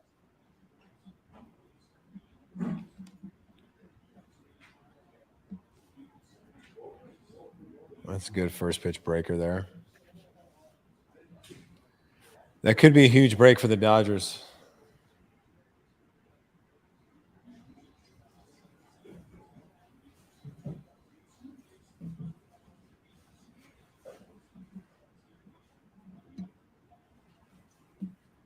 pulled pork or ground beef nachos? Between the two, I'd probably say pulled pork just because I like pulled pork, but they all have a spot for me. I like pulled pork a lot, but if I'm going nachos, it's probably going to be ground beef.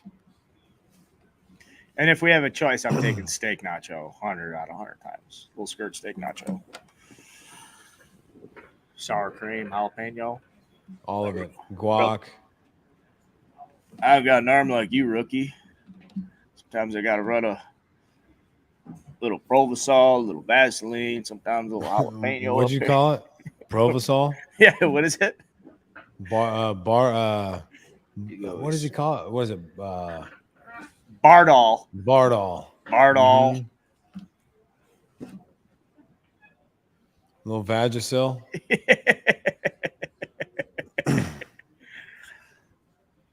You got an arm like you anymore, Rook. You gotta work with what I got.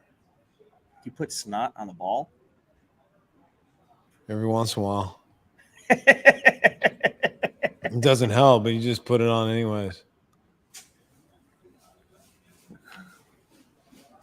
Harris pitches the last game of the season too. He starts. Oh. He throws like 7 scoreless. Nobody gives a fuck. Nobody ever celebrates Eddie Harris's work in that. I mean, he was 107 when he was pitching that game.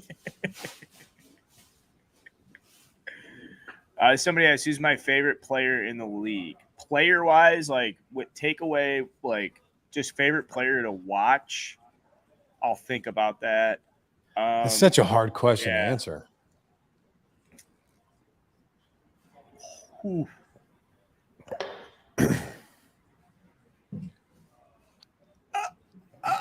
Don't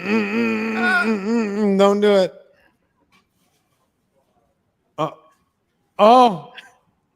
Oh, topspin. Muncie. Yep. Colin, what did you know we didn't? Will Smith is unhitched the trailer. Dude, that's the Muncie gets so much. He gets so much topspin sometimes. Man. Oh. I like Max Muncy as I don't know if he was a JUCO guy. I just know he's like one of those Baylor, just like one of those Texas rats. Just like loves baseball, just a grinder. Like I think he was like an Texas 8th rounder. Guy? Yeah, he went to Baylor. I thought everybody on Baylor's from Texas. What is Baylor? What are Baylor guys like? Who goes to Baylor? I mean, they're just guys. I don't know. Okay. Fuck, I don't have an answer for you there. Yeah, what do you know about Keller High School, Keller, Texas? Shay Langley's went. I mean, it's near. It's in the DFW area. Okay. I played with a guy named Teddy Creeder at TCU who was from Keller. He actually got hit. He got hit in the face in an inter squad by a guy that we had that threw 100 miles an hour, and he just kind of walked it off like a champ. He got hit right in the face. he was fine. He's still alive. Darvish out.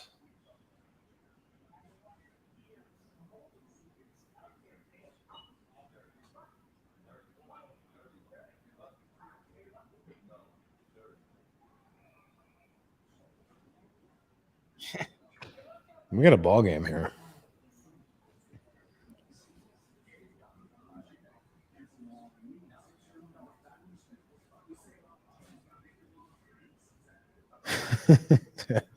I'm just looking at your pictures. Oh, the John Hamm ones. I mean, that first one is the top one with the khaki pants is that's a bulge.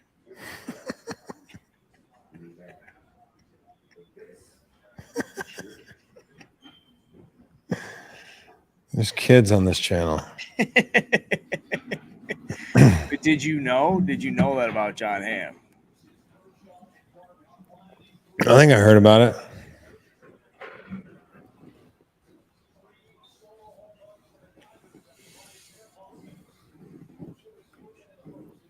Not a good start to the bottom of the sixth for the Padres. Did they rule that an error on Cronenworth? I'm assuming they did. They should have lazy ass stab at the ball. It's an error in my book. They might have given it a hit. The home score. Jam it in here. Jam it in there.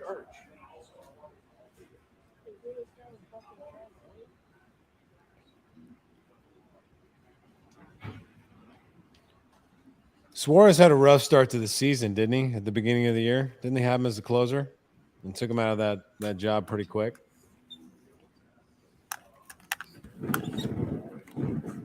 Is my video still shit? You didn't hear a fucking word I said.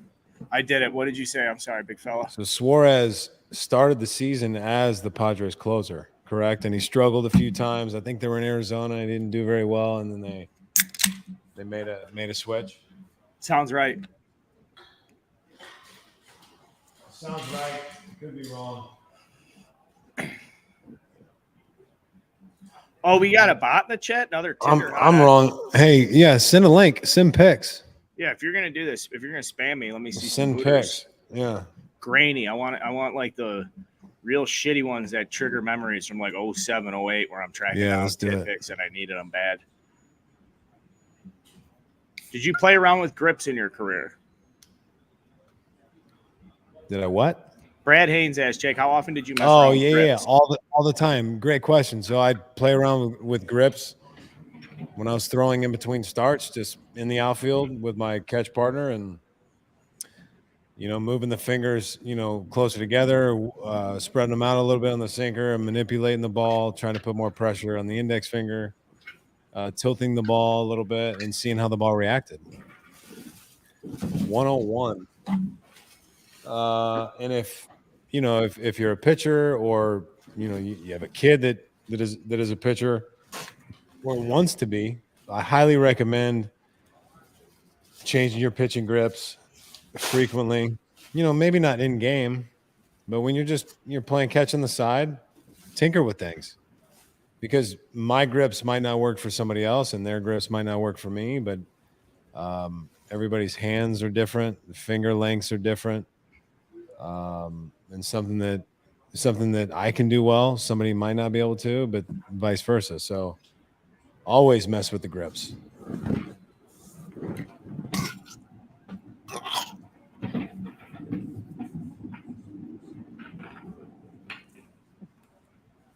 Oh no. Oh, that's so big. Almost fell out of my Wow. ergonomic ball chair. God, that'll quiet the crowd really quick. Holy tamale. Suarez, that's huge. Darvish loves it. The boys are fired up. A 4.63 ender. The beach bars in San Diego are up for grabs right now. That was clean. Bob Melvin loves it. His glasses just shifted on his face. You see that? That's sick.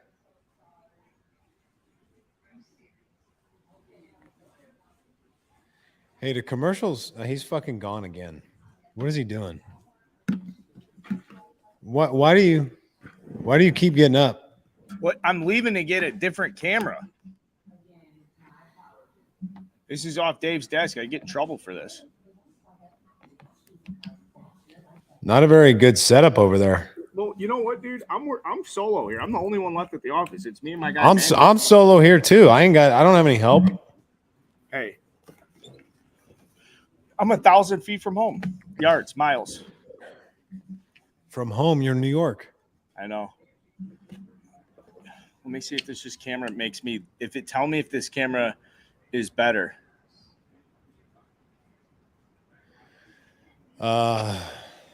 It's way too close to your face. I'll fix it. Is this camera clear though? Not at all. It's okay. It's okay. I'll send you one. Hello. Can you hear me now? Okay. Oh, I have a good fucking idea. What do But you I'm got? going to stay plugged in. You can keep talking to me though. And I'm just No. No. I'm just gonna talk to the chat. Don't. I'm gonna talk to the chat. I'm gonna mute you and talk to the chat. Bro, don't. You know how I get jealous. I'm actually the least jealous person ever. Real baseball guys fill out their own score sheets. Yeah, you know, I don't want to forget what happened in the game, you know.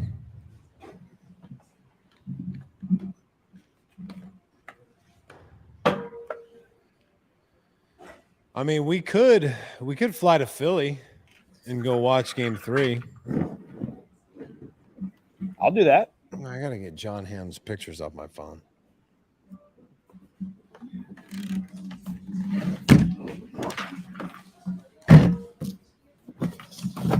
That could have been bad. That could have been so bad.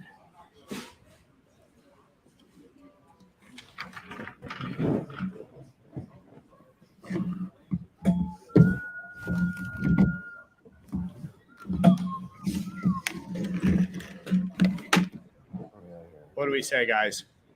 Not too shabby.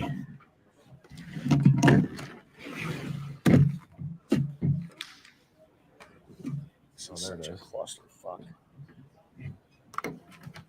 I am. I mean, this is bad. I'm pathetic. You really are.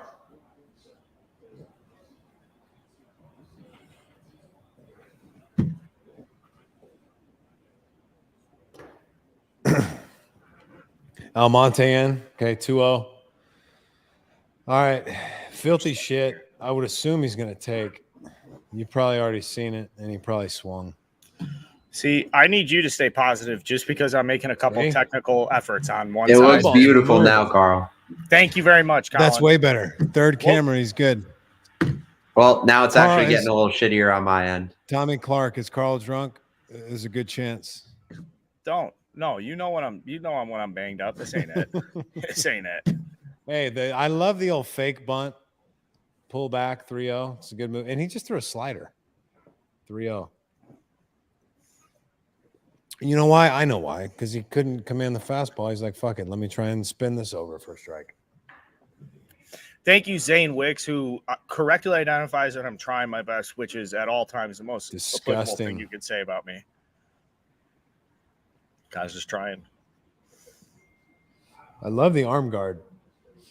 Well, you're about to love some just a real clean shit. A knock. No.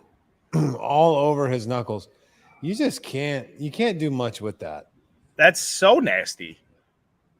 I need more words too, because it's got to be more than nasty and filthy. But that's a That's a all, bowling like- ball at your wrist. Yeah, I mean, what else do you need to say about it?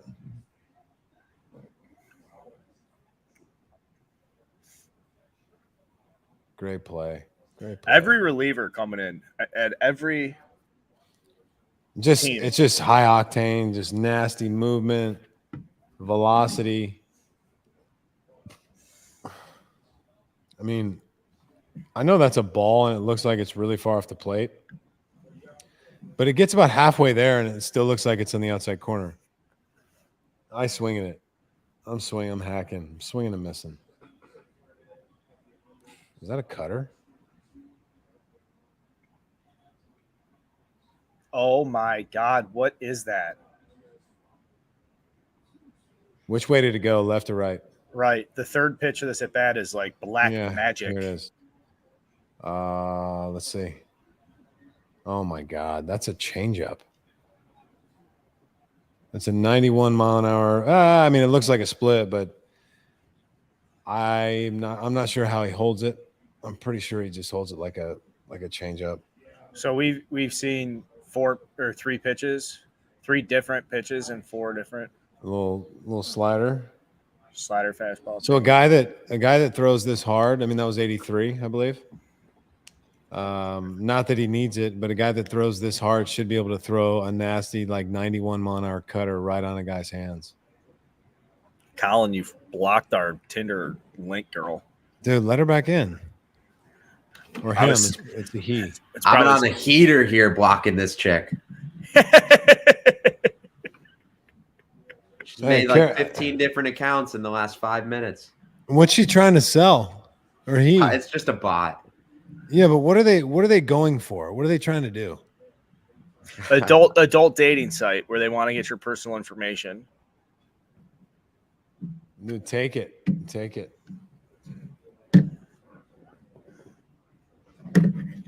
Butterbean asked, was John Lackey a crazy person? On the field, I mean, yes, but off the field, no. He would always say, like, I'm not good enough to not go to a different place when I'm on the mound, and I respect it. Yeah, if he was starting, would you guys talk during his starts at all? Depends on how they're going. If he has a rough first, I just kind of stay away from him. If he's going good, yeah, you can talk to him all you want. But if he starts getting hit around a little bit or bad calls from the umpire, just kind of make your way to the other end of the dugout. How big is he, like, relative to other starting pitchers? Is he a very big guy? He's in the top 5%. Yeah. I mean, 6'7". I mean, there's a lot of really big dudes, but there's not many that are 6'7". He's the owner of one of the greatest quotes I've seen in Chicago sports media history, and I didn't come here for a haircut. I'll be plain and simple with you guys. I did not come here for a haircut. I don't even know what it meant. Yeah, it doesn't make a ton of sense, but it's great. But coming out of his mouth, you're like, you're right. John Lackey's not here messing around. He's here to pitch. Right. He's here to pitch. He's here for the jewelry.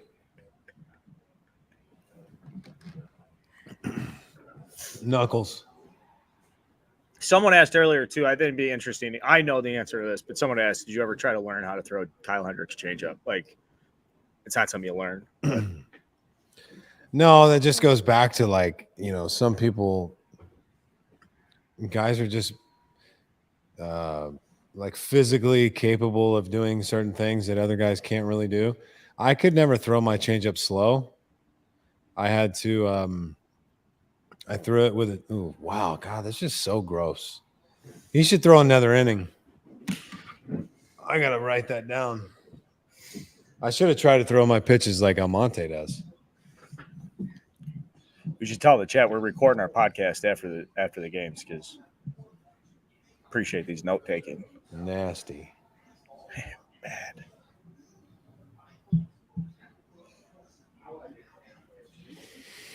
Yeah, Hendricks is just a different animal. He's one of the only guys that I've ever seen that can throw a changeup that that sinks and cuts.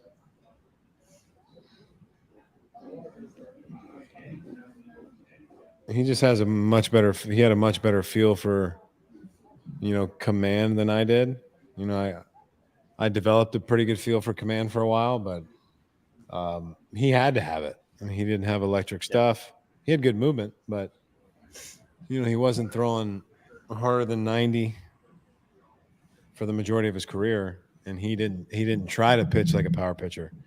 He was comfortable with who he was and made it work really well.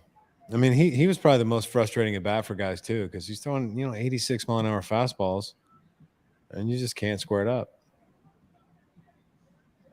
I mean, you would see guys take fastballs on the inside corner for strike 3, and you're sitting there scratching your head like, whoa, what are you doing? But it's, hard to pick up. I feel like Kyle Hendricks will force a hitter to think more. Like a lot of hitters can just get it, just be like, all right, look for a pitch up, or just kind of have a couple simple thoughts. And then you see Kyle Hendricks, you're like, all right, what is this? Do I still try and do what I normally do? Yeah, it's true.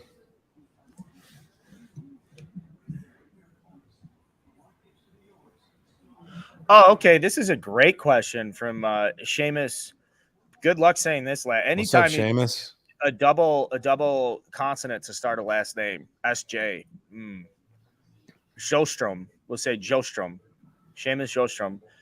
Jake, who is your Mount Rushmore? So 4 guys of current or former ball players to be seated at those bar stools behind you, and what bourbon would you? Oh, here, let me grab. Yeah, good question. Hold on. I'll throw a couple names out there while we're waiting. And by the way, it should be noted, I don't want the chat to look at that chair. Look at that fucking chair. Ergonomic. The detail. That's a Dr. Evil chair right there. There's got to be buttons on the side right there. Yes, there's a trap door. There's dead bodies under that herringbone wood with his evil chair. The neck support too. See, I got a bad neck. I got a bulge. My neck is starting to bulge. I got to keep the shoulder blades up. But that you can just throw the head back and just people come to you in that chair. You make that's a chair you're making decisions in. Doing bad things, bad decisions.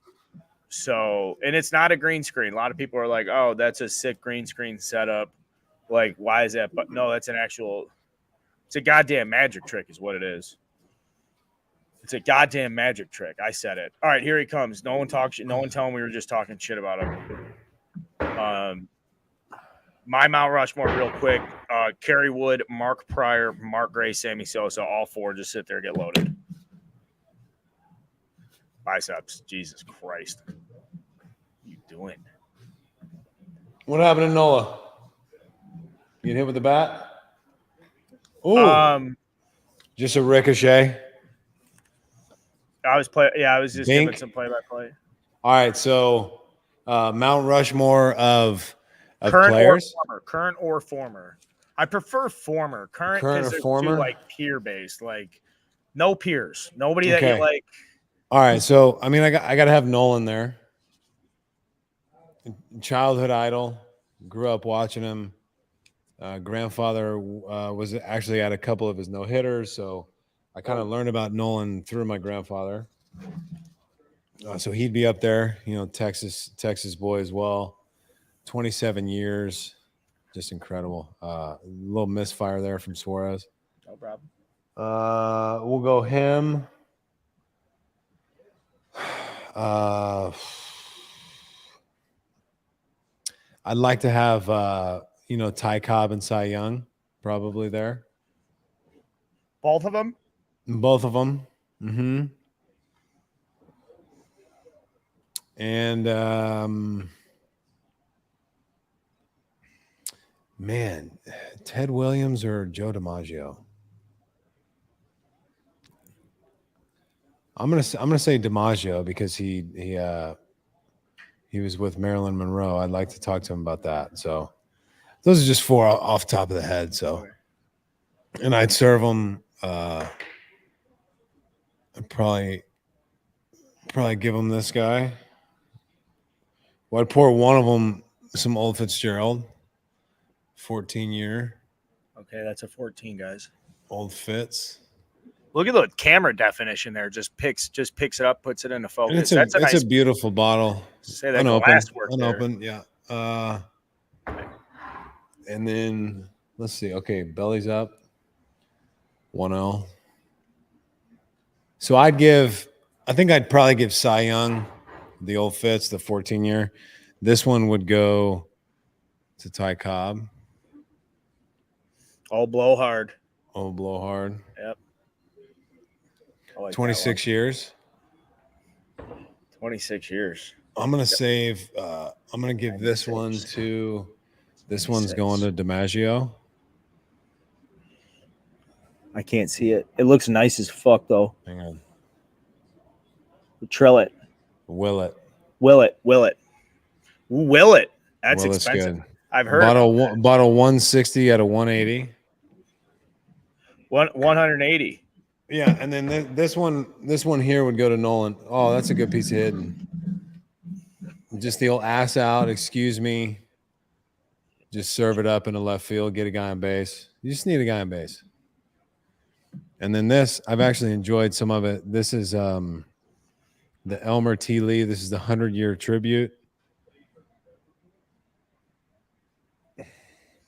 It's a great bottle here. Nolan would get some of this. What's a 100-year tribute mean? So it's the 100-year tribute to Elmer Tandy Lee. So Elmer T. Lee was born in the year 1919 and devoted his life to making fine bourbon. 1 century later, this 100-year tribute edition honors the bourbon legend who introduced the world's first ever single barrel bourbon. So he was like the pioneer for single barrel bourbons. That, as Gary Steinberg says, it's an amazing bourbon. It's good. Yeah, it's very good. Some of it's really expensive and sucks, which is unfortunate. Like the price you pay for some of the shit. Dude, I just can't. There's something about bourbon where, like, I don't know. I can't break through with booze. I don't. I can enjoy any type of beer. The stories about beer. There's just something about booze, though. I have struggled very much to enjoy booze straight up. Like I do like a good tequila or mezcal stuff, but bourbon, I'm just like, I don't know. Nasty. Well, I'll tell you when I enjoy it, like with my buddies or I have people over. It's kind of we put it on maybe a cube because some of the stuff is super hot, like to where if you drink it neat, it's really not as enjoyable. But if you break it up with a little bit of ice, it's way more enjoyable. But it's ooh. Oh wow. And it's the right amount of ice. You have to like get that down too. You might score. No. Here's a great comment. But you don't want to water it down too much because then that just fucks it up. Yeah, then what's the difference between drinking shitty bourbon and good bourbon if you're going to water it all down? Grisham almost had that ball right there. You got to lay out for it in that situation. Mezcal margaritas had a great summer run for me. Mezcal's good to margarita, but I don't like it by itself. Too smoky.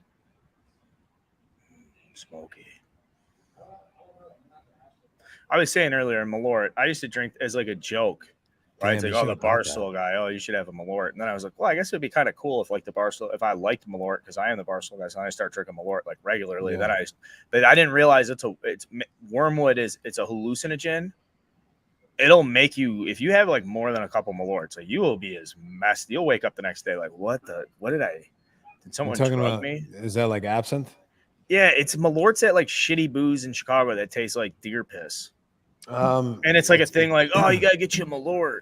It sounds like chartreuse. You ever had that? No. It's not good at all. Makes you feel good though? Like Malort, it like clears you out. Ooh. Yeah, I guess so. Now I want a booze. Rob Lowe's in the house.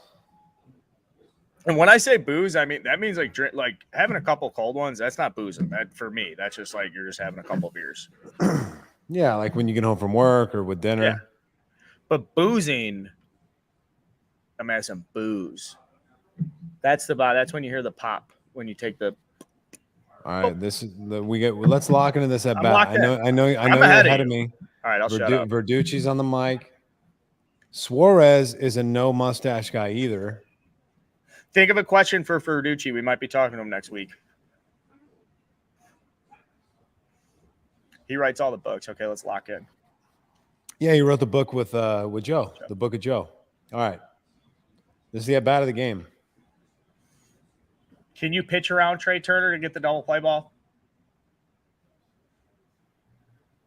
Well, I mean, if you're going to make pitches like that, yeah, I mean, yeah, you're not just throwing him 4 straight balls, but God, you're not giving him anything over the plate to hit. That's for sure. And if he does, I mean, this game's going to be Dodgers will take the lead. Wow. Oh shit. I thought Bellinger might try and go right there on the throw. Hit it to the wrong guy. I mean, credit to me for not reacting there. Obviously, first reaction. Yeah, for me. nice job. I appreciate that. That's big league on my part. Real big league for Manny to make that play.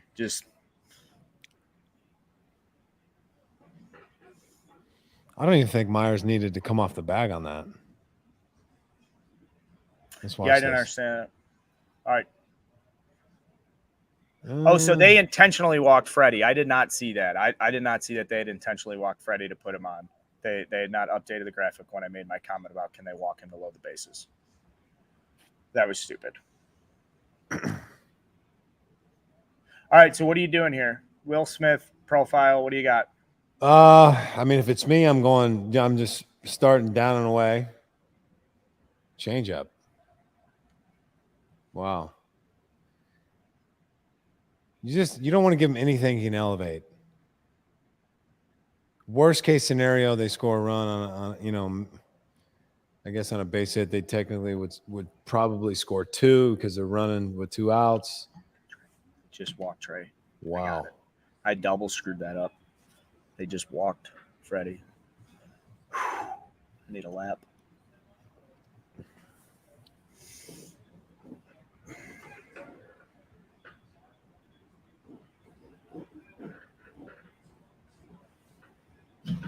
That boy, Sean. That boy. Wow. This guy throws gas. I mean, I'll say this: the yellow and black spikes with the greenish camo socks is just a really, really bad look.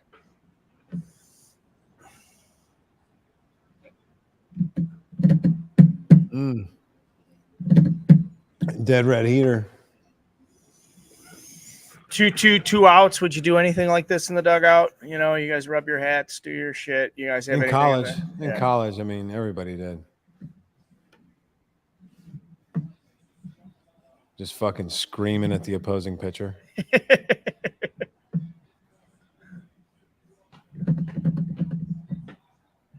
Damn, what a good baseball game. Wow. He threw a change. That was a good pitch to hit too. Put a good swing on it. That's a good job by Suarez to get out of that. Great play by Machado. So we go into top 8, 4-3 game. Padres got the lead on a Trey Turner error, which kind of sucks, right? You know, Trey Turner had his chance there. 1 out, runners on second and third. Smokes it. Yeah, he hit it good. I'd be curious to see what the exit velocity was on that. And he just hit it to the wrong guy.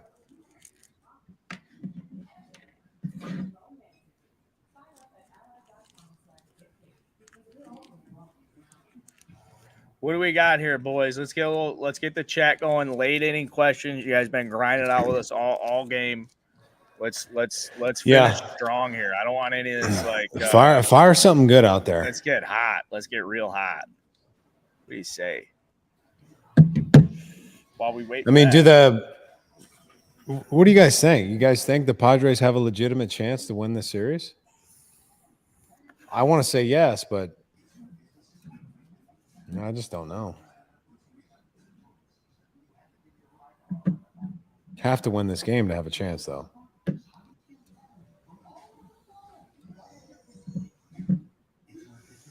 Worst Chicago Catholic League high school pitching mound, probably St. Lawrence of the high schools actually kept the field. Sorry, Chuck Naso. Podcast consistently in the offseason. Yeah, show's not going away. It's just the show. The offseason, the show will probably turn more into like our lives and what we're actually doing. Yes. Budget weight. Like right now, we're in the midst of the playoffs and the postseason because that's the story and stuff. But I mean, yeah, get ready to go behind the scenes in the offseason. We're gonna. If Carl had 50 at bats against me, how many hits would he get? He'd get 0. He'd get 0. All right. The better question is if Jake had 50 bats against me, how many? I'd probably get 25 hits. You think you'd hit 500 off me? I probably would, yes, because you're throwing 80 miles an hour. No, bro. True story. You're throwing 80. I did a video with an independent baseball team in Chicago back in 2019. Say that one more time. Independent team. There Windy you City go. Thunderbolts. Whatever, dude. They're pros. They're pros. That's not They're pro. getting paid. That's not pro. They're getting paid. It's I went out and pitched a simulated game against these guys that struck a couple guys out. It felt good. I hit 86 on the gun. The coach was like, "Hey man, this is in 2018, summer 2018. I'll send you the video. You got to see me, man. I'm out there grinding. I'm like 33 years old. I would love for you to pitch to me. I would absolutely love it. I will absolutely do that. I'll use. Well, of course, I'm going to use wood. Yeah. But I do need you to wear an Evo shield on your wrist. Like I'm not throwing to you without. I'll catch it. I'll catch the ball if it's near me. Do not. You're throwing 80. Bro, I got nasty stuff. Don't make me tweet the GIF at you or GIF. I have all right. We should do it. I'll catch you. We'll just go around facing random dudes. The Battery. We'll call the video series The Battery. Yeah. We'll get Energizer or Duracell to sponsor it. I got to start a throwing program pretty soon because, Cooper's baseball starts in a couple weeks. We have a scrimmage Friday. What's the other scrimmage reason? Friday. No, what's the other reason? I don't know. We'll see how it feels. I'm gonna get the pocket radar out and see where the velo is. And while you have to give credit to yourself in this business because if you don't, people won't do it for you. So I'm gonna give myself more credit. I've been whatever you decide to do, I'm behind you 100%. As a friend, I would like to pitch. It'd be sweet to have a buddy in the World Baseball Classic. Yeah, it would be sweet. I'd be the only guy that doesn't speak Spanish. That'd be weird. You'd probably also, no offense, Ooh. you'd probably also have the smallest dong in that clubhouse. I doubt it. Puerto Rico guys hang, man. I'm one of them.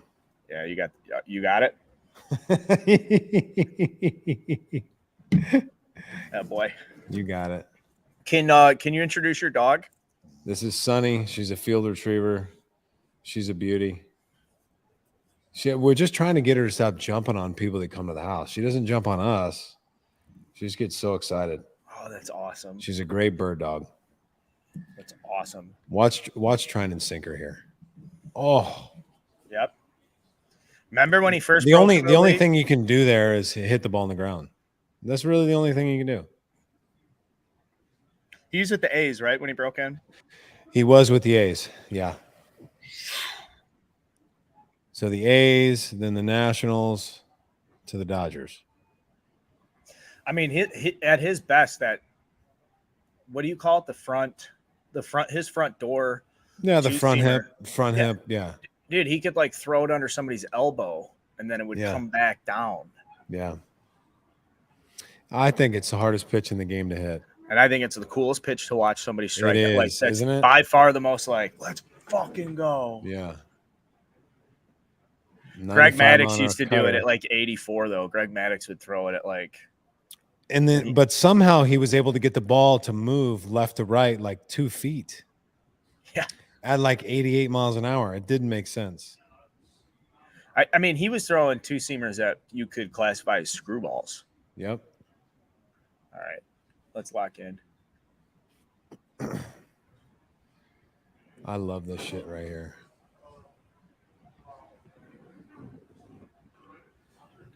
Cronenworth 0 for 3. He's too good of a hitter, man. He's due. Oh, You said it. You said let's it. go. You said it. I said it. That's great.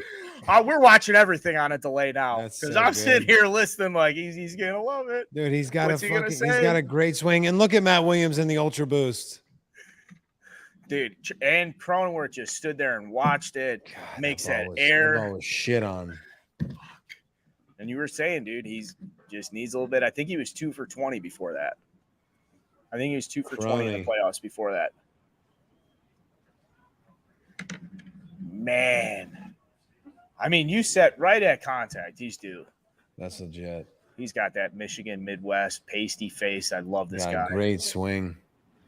He's a Michigan guy. She's such a Midwestern. Fucking love to see it. Yep. Mm-hmm. Yep. Oh, who just shout out Rainbow the God just threw this out like literally 2 minutes ago. Said pound San Diego live -1.5. The Dodgers are dead looking at game 3 right now. I love that shit. Rainbow the God. Man. Dude, trying to just throw your sinker every pitch. Look at how far those led us. Dude, Cronenworth just pimped that's such a great. You got to pimp it. You got to pimp it. They're going to show this replay of just him interacting with the dugout. It's awesome.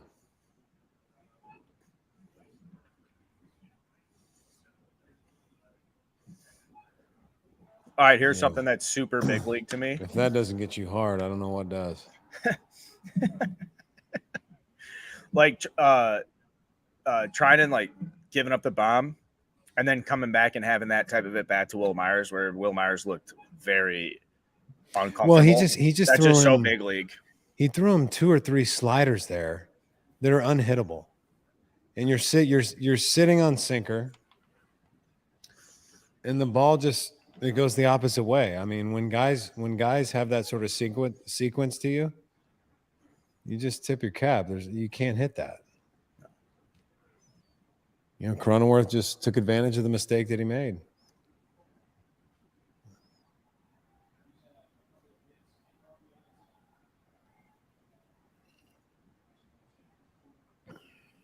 He's having a nice postseason.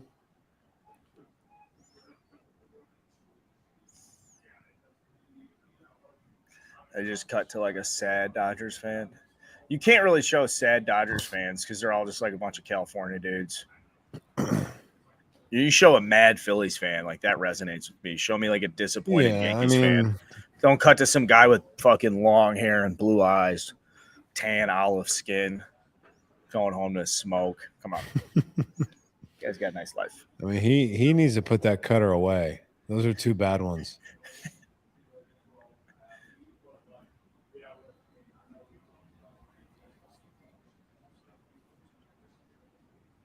Oh, hey, Colin, can we update the score to 5-3, not to be too picky? Get the ticker right. Training, he doesn't look right. Smoking all those left-handed cigarettes over there. Speaking of which. Training's got a good number.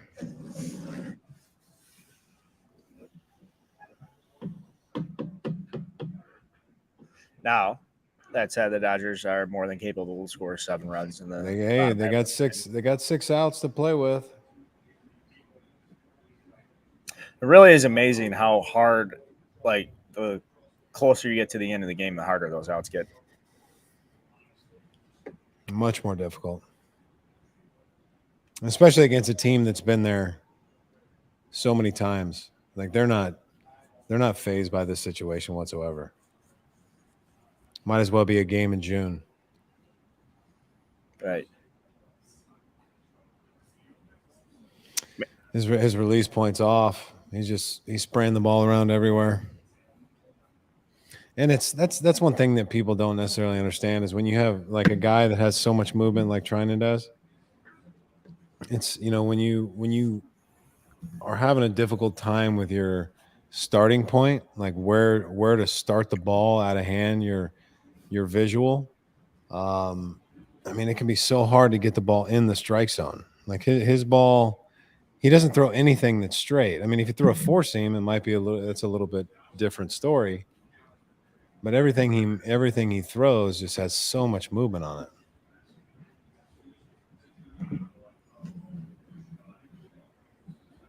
So I mean, if I was him here, I would have the catcher set up middle of the plate and just have a target down and focus on executing down through the strike zone. If you miss down.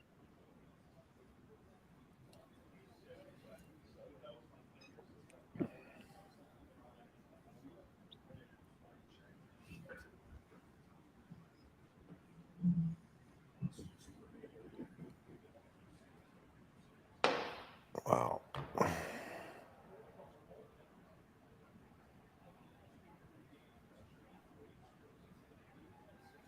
That's great. The TV just paused. You do? Okay, I'll do live.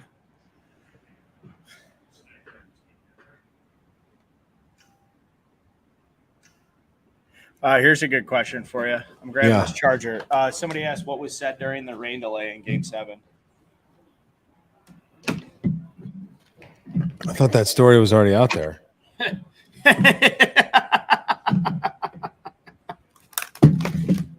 I mean, it was basically like, fuck Joe Madden. Like we're gonna win this. We're gonna win this, ourselves. Most famous speech since Gettysburg.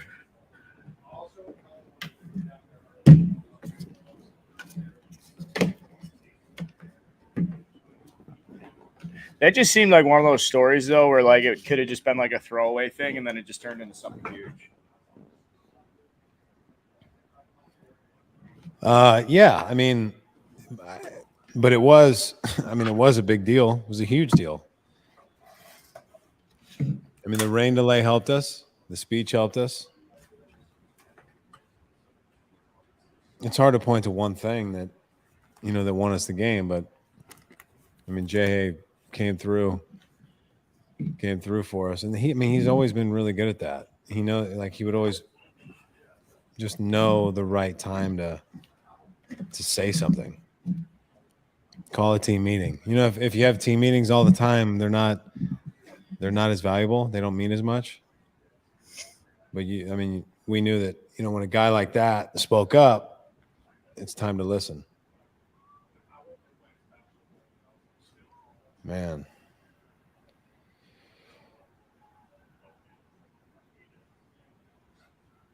I mean, he doesn't even have to slide. He does not have a feel for his fastball at all.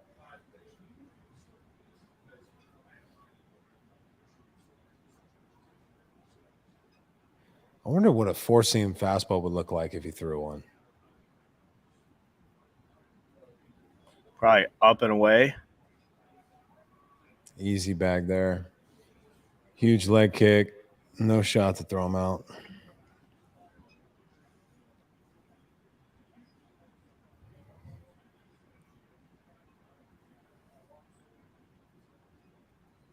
Mark Pryor, pitching coach, Dodgers. Yeah. Man, if that guy could have just stayed healthy. He had one of the worst injuries, back-to-back injuries. First one, he's running the bases, wearing the pitching jacket, running the bases, going to second base, and there's a chopper up the middle and a collision. So a collision on the bases was like. What did he injure there? He had his own like elbow issues and stuff. Yeah. I want to say that was like a shoulder. And then if that wasn't freak enough, where it's like, oh, Mark Pryor's out like the season and he's got to come back and like all this shit's messed up. He comes back the next year.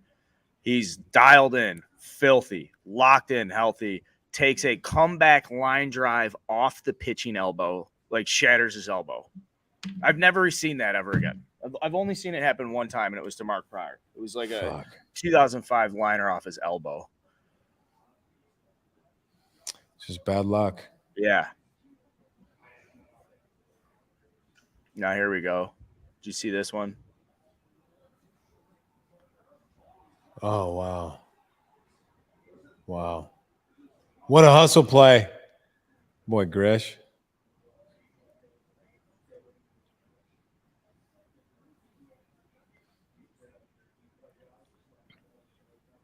man. Just Trey Turner's having a tough. Well, I game mean, too. I just don't think he. Well, I mean, he definitely would have had Noel at first base. He just didn't see. He didn't see the jump that Grisham got at first base. Didn't see it at all. He thought he was going to be out for sure. That's just great base running.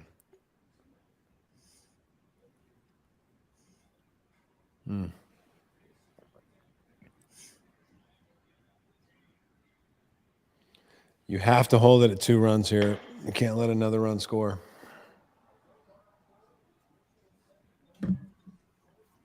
Man.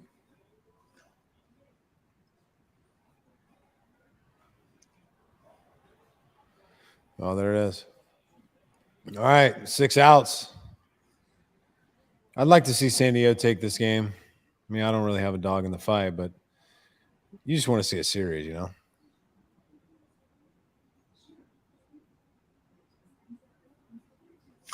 Yeah, I like this for Cubs fans because I like Trey Turner of the Cubs. So yeah, I hope he plays I hope he plays his way right into a nice contract with the Cubs. They're not going to sign him.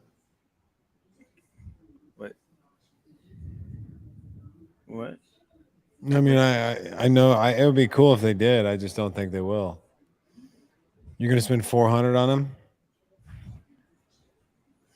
Not my money, but Yeah. I mean, hey, You got to go get some other guys then. I'm the GM. Everybody's getting paid on my team, pal. All right. I'm just throwing out extensions, contracts.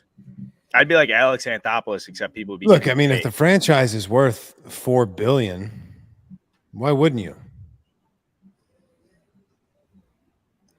There's a thing right now with Major League Baseball. The owners aren't sure how they're going to make money off the game in the long run. They're just like, really? They're confused what's going on with TV How are you? deals What are you confused about? Because media rights are different, and MLB's already way behind all the other leagues. They don't market their players. What? If you're confused, sell the team.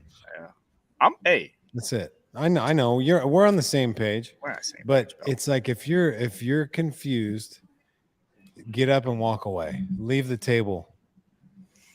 Take your 2.5 billion and go somewhere else. Larry Dolan, the owner for the Indians, is like the 3rd or 4th or 5th richest guy in Major League Baseball, and they've got the 26th highest payroll, and he just refuses to pay the team because he's like, well, they're competitive as they are. Like, we got it at a good spot. And well, he's got a point. Yeah. Or I like the Rays. I've talked about this before. The Rays spend like 5 times as much money as like the average Major League team on their analytics department. They spend like millions of dollars a year on salaries for people to crunch numbers for them. I mean, but how many numbers can you crunch? There's a reason they're better than everybody else, man. Like they take guys that they've got elite pitching. They identify these pitching prospects. They traded Austin Meadows for Tyler Glass now. Now, Austin Meadows is a great player. But they're not better than everybody else. I mean, the fact that they've got a team with their best position players are Yandy Diaz. Wander Franco's 21. He's obviously very good. They're very good. But that's it. It's just those 3 regular players. They're very good at development too and scouting. You know, that's a big part of it. Like the development phase. Like that's why, like when I was coming up, like you play the Rays and they just have pitching after pitching after pitching. It's like where these guys come from? You know. Someone said Chris Archer for last night. I fucked that up. I'm sorry. You can't you can spend as much money on analytics as you want, but if you can't develop the guys that you have, it doesn't mean shit. So I would much rather have the right people in place to develop my guys than somebody sitting on a laptop crunching numbers. Because you crunching numbers and telling me about, how to pitch this guy doesn't do me any good if I can't execute a slider. But what if those numbers, remember we talked to Kevin Gossman, he was like, yo, this is why the fucking Blue Jays gave me, or this is what the Giants were telling me. Seam shifted wake. Like you need these guys that are coming up with these different weird things. But then you have to have then you also have to have a ridiculous talent like Kevin Gossman to be able to actually utilize the seam shifted wake. He's the only guy in Major League Baseball as a starter who can pitch with 2 pitches. The only guy. It's true. That's how good his split is. It's crazy. You ever remember another starting pitcher that only used 2 pitches? No. I don't either. No. It's wild. I'll think as hard as I can now. I don't think you'll come up with one.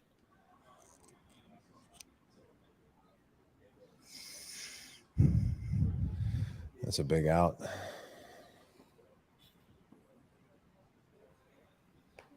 Okay, here's a guy. I was writing about this guy the other day. Jeffrey Springs, 30th rounder from Appalachian State.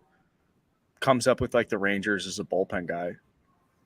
I don't know how the hell the Rays found him, but they found him. And then they're like, hey, you have a good changeup. Just throw that all you want. So he throws his changeup now like 40% of the time. Pitched like a 2.5 ERA, made like 25 starts for the Rays this year. He's like a bona fide AL East starting pitcher. Like 6 innings, you know, he's just going out making quality starts. He's a 30th rounder who like the Rangers were shuffling between AAA and like the last spot in the bullpen to be a long relief guy. And then he just goes to the Rays and the Rays are like, all right, I don't know how, that's what I don't know how they make that decision where they're like, find that, go get that guy and tell him to only throw changeups. And if you're paying somebody 400 or 300 grand and they find Jeffrey Springs and he goes out and he makes all those starts and you're paying Jeffrey Springs like $2 million and you're getting like a $20 million season from this guy. See, it takes a village. That's my point. Well, Now- 6 pitches, 2 outs for Martin. Hey, Martinez has been good, man. Martinez has been real good. I believe he was in Japan last year. Was it? He was with the Rangers. Nick Martinez? Yeah. He was with the Rangers, went across the pond, played in Japan, came back. I don't know anything about Nick Martinez. I know very little. I know like he wears very, very tight pants. Did you ever play with Noe Ramirez? He was so sweet at Cal State Fullerton. No. Cal State Fullerton would have these Friday night guys that are like 5'10", 160, and they just ball the fuck out. Change ups and 2-seamers. He swung there, huh? Who's this bird? This is bad juju for somebody, this black bird. Let's get the shotgun out. Put those breasts on the fire. You believe in curses? Did you believe in that stuff? No, I think that's no, I really don't. Look at those. Look at the teeth on that thing.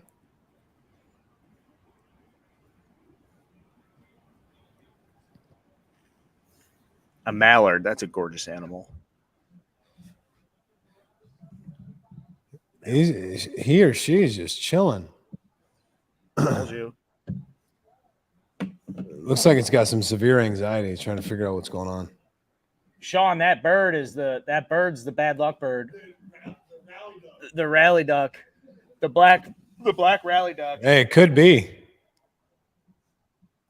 Oh. Yep. Oh.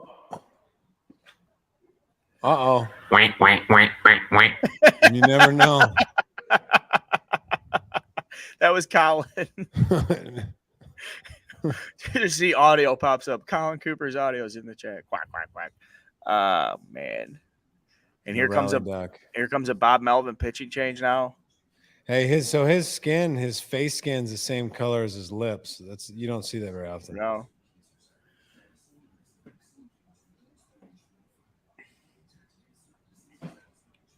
Interesting lips. Just take a picture of like the setup here. Just like.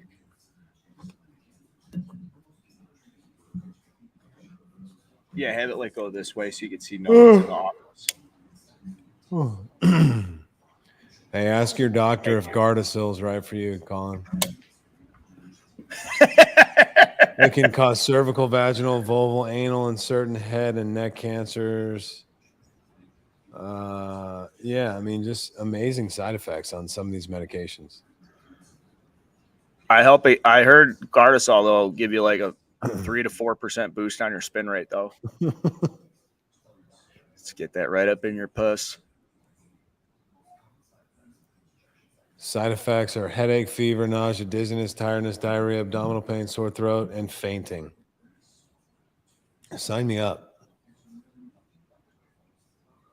So allegedly, if you ask Europeans about American culture, like if you're like, oh, what's really interesting about living in America?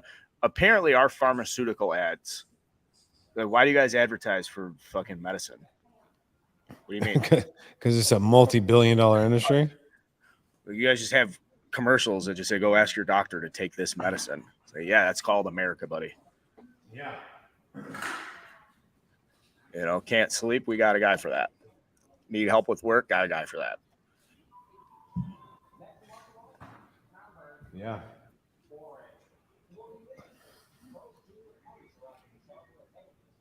Nobody's here. I'm the only guy here now. Sean just went home. Everybody left? Barstool Sports, largest media company in the world. Midnight. Nobody here. I shouldn't say. I mean, people shouldn't. Why would people be here? That's a good point. Should probably put this bourbon away. Or maybe have one. Nah, it's not a bourbon night for me. I got pickleball in the morning with a professional pickleball player and a former tennis player from UT. I'm gonna get my ass kicked. Yeah, can I give you a tip? Don't measure yourself. You're gonna get all worked up. You're gonna be there for like 20 minutes and realize you're not as good as this guy. And then Well, no, we're playing, week from now, and you're gonna be like, I'm in a tournament. Shut up. We're playing doubles. I'm playing doubles with them and one of my buddies. We'll be all right. I mean, they'll probably beat us, but it's going to be competitive. Do you get strokes? Can you like pop shots on that? Where it's no, like, all right, no. No, fuck that. Beat us as bad as you possibly can. I need your A game. I don't give a shit. Now that's a good sound. Here's Hater. First pitch, 101. 98. Come on.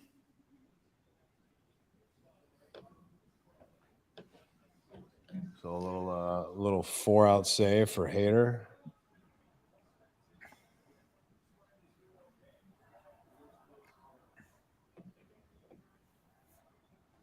I've never seen wow, he got that call. I've never seen a black duck, so I drew a black duck. Quack quack. It's quacktastic. I don't make movies like Billy that Madison. Anymore. They just don't make them anymore. No, they don't. Like at Cooper's age, Cooper should be walking around quoting Billy Madison. Well, he's not quite at the age to be able to watch that yet. Yeah, but he's getting there. Trust like me, he's right. He's like a summer. It's like he's right on that cusp where it's not too far away. No, I mean I've let him watch some movies with me that might be questionable, but yeah, it's all good.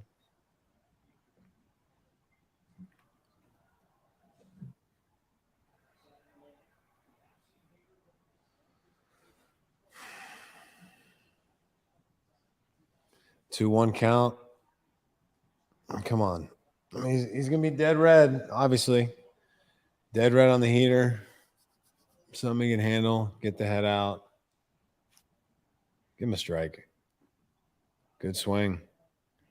It's just such a hard pitch to handle across your body, in, on the black, elevated. I feel like if you get on top of that ball, you just hit a ground ball. There's nothing you can do with that.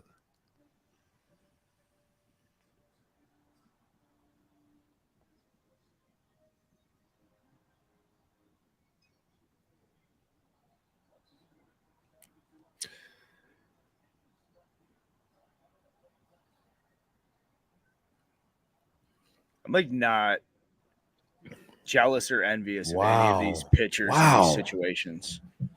So much pressure. It's just so nerve wracking. Like I don't even care about any of this. And I'm they're so ready nervous. for it. They're ready for it, especially a guy like this.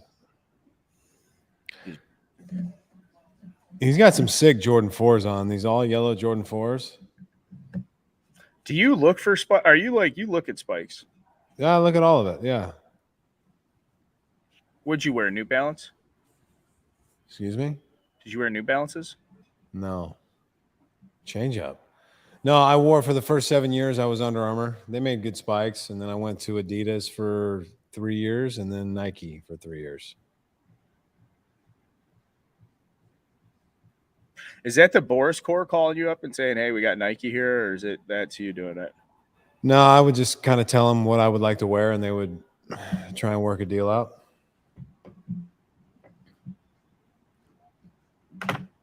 Slider. Wow.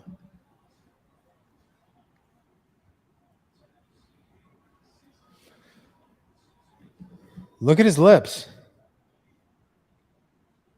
Why? Who's? Hater? No, Melvin. What's he saying? Is he nervous? No, it's the same. The lip skin's the same color as his face. Oh. I got bad lips. I'm not a lip guy. Thin My lips. I don't have them. I'm not a lip guy. I don't. I get made fun. I mean, not made fun of, but people say stuff. You know, you look weird. You look old. You got a big chin. You got a big forehead. Personally, I think I'm like, whatever. It's fine. I'm a guy. You know, we have a lot of Right. people on our audience that don't. It's like, well, you want to be on camera every day? No. Yeah. Didn't think so. There's not a lot of people in my life that I know that are. Well, set most to people be on are camera. terrified of being on camera. You know? Yeah. We're just not two of them. We could say something mean to me. Oh no. Oh yeah, hurt my feelings. Fuck. Hurt I was my drunk. feelings.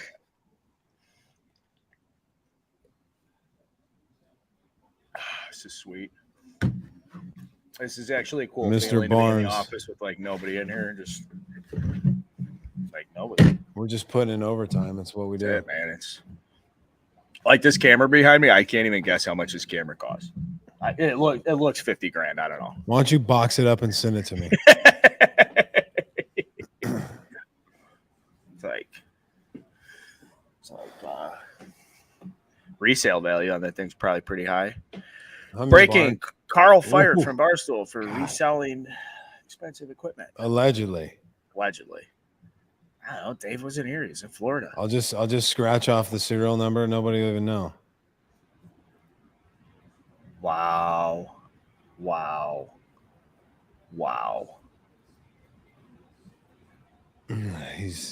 That was 4 wows.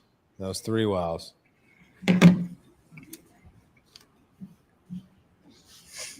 Oh. Yep. It's hard to get on top of 99. 4 wows versus 3 yups. Who you got? Wowee. Check the hands. Check his ears. You seen the Danny DeVito Jersey Mike's commercial? It's a great commercial. He's just got his ear all over the sub. He's a fucking awesome little actor. Just a little guy. Just puts a smile on my face every time. Always Sunny's so good. Is it? Do you like it? Well, I don't watch it religiously. Yeah, but I've seen quite a few of the episodes. Yeah, I just think the combination of the characters and their personalities, I think it just works. The story of them getting Danny DeVito on. So I think they went through like the first season, or they had like a couple episodes through, and they had people behind it, and the backers. FX was like, all right, we're rolling with this. This is a great show, or whoever had thought it was Fox or FX or something. But the show doesn't even make sense without him.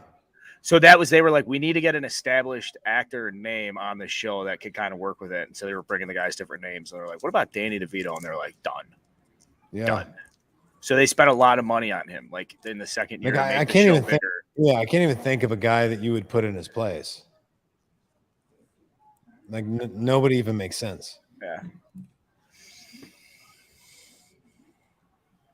Bro.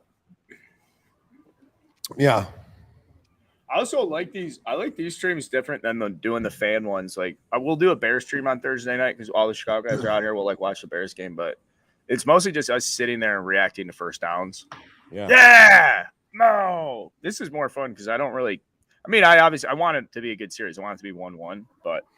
All right. So Troy asked, Jake, have you ever had Dog's thin crust? Dags, Southport, and Addison. Oh, is that an A? Yeah, D'Agostino's. Dude, the fucking text is too small. Eyes are going bad on me, I guess. Man, I don't know. I don't know if I have. D'Agostino's? Fuck. Cracker. It's like a cracker. It's so See, thin. I love that. I could eat an entire pizza easily. Medium. How many no hitters have you thrown all levels? All levels? Is that a question somebody asked? He says, how many no hitters have you thrown? I know the answer is 2.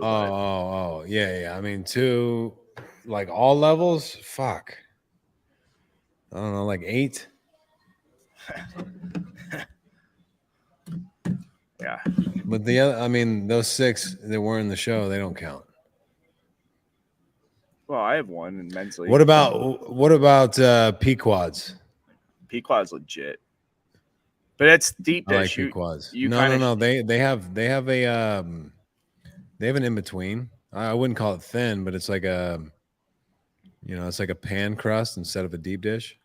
Well, if you go, I like that. If you go to Pequod's, you just try to walk in there. They just Tommy laugh at you. Kahnle, first pitch. That was gross. Former White Sox. This guy's wild. Is he? Yeah. We got a Joey Gallo sighting. Yosef, underrated defensive player. Great pitch.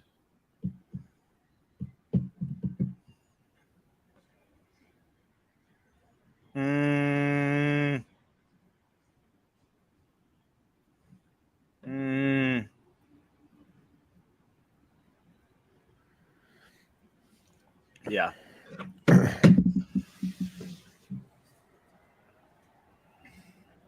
Yeah, he did. He's just so wide, no stride. Soto can't believe it. So wide. Here's Manny, 2 for 4 with a solo and a double, 6 for 21. Look at the pro nation on that pitch. Yeah, you did. Listen, I like mushrooms on my pizza, Steven. And if it was a bad draft pick, I do too. But yeah, maybe it's aggressive. Pepperoni mushroom, jalapeno. Fuck jalapenos. Really?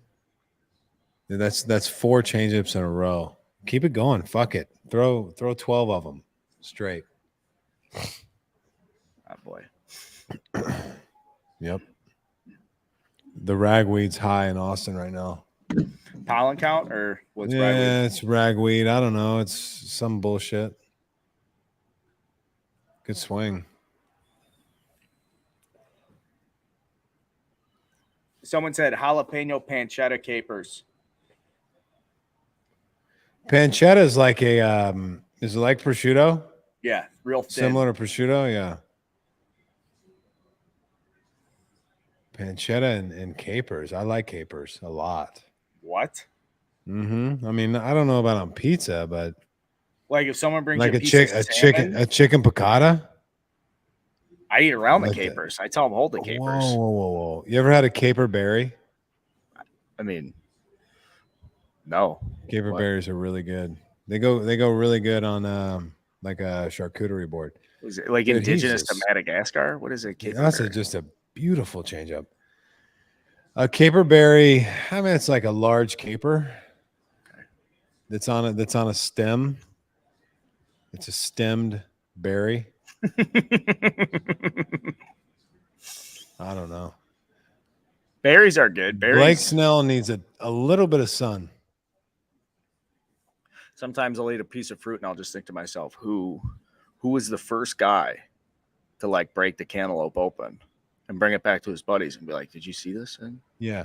You know, most of the fruit that we have today wasn't around like 100 years ago, 200 years ago. I remember you telling me a little bit about this, about fruit fighting against us, or like vegetables fight back. Yeah, I mean, it's all a very debated topic. Is that? I mean, he's just firing changeups like left and right. I think that's seven of his 8 pitches have been changeups. Very bold strategy. It's working out. Throw it again. Fuck it. Fastball. Well caught. Drury just wasn't a fan of it.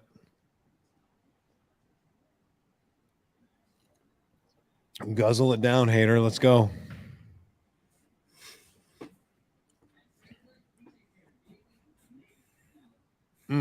Wow. He just threw 8 of 10 changeups. That's a great inning by Tommy Kahnle right there.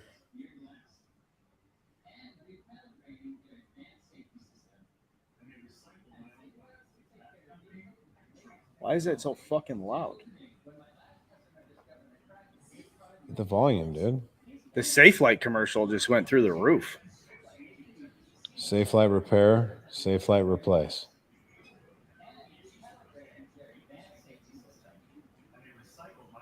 See, I can hear it coming through yours.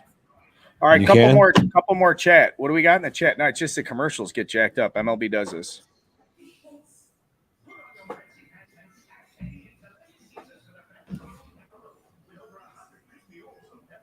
All right, so top of the order, haters got Mookie Betts, Trey Turner, Freddie Freeman. I think Will Smith's hitting cleanup. I mean, you got the boys up you want.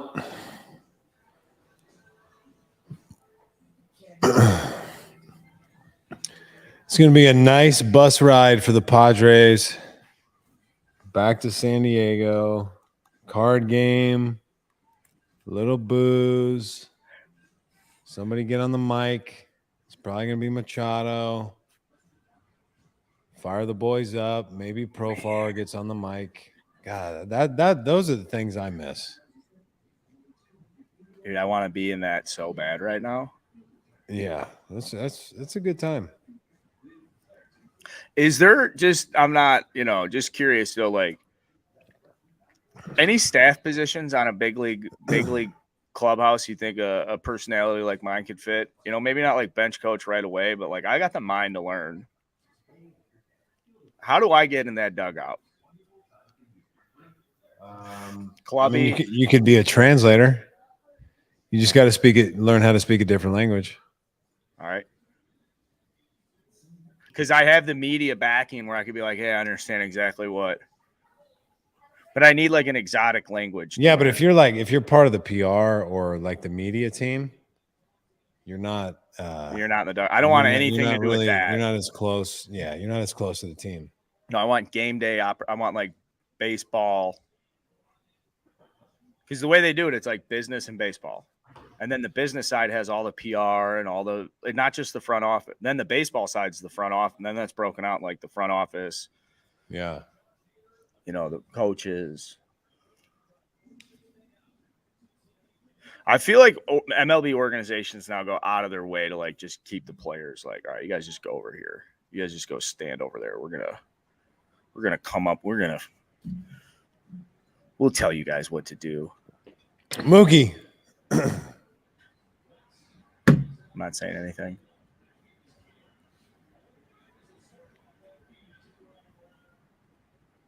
What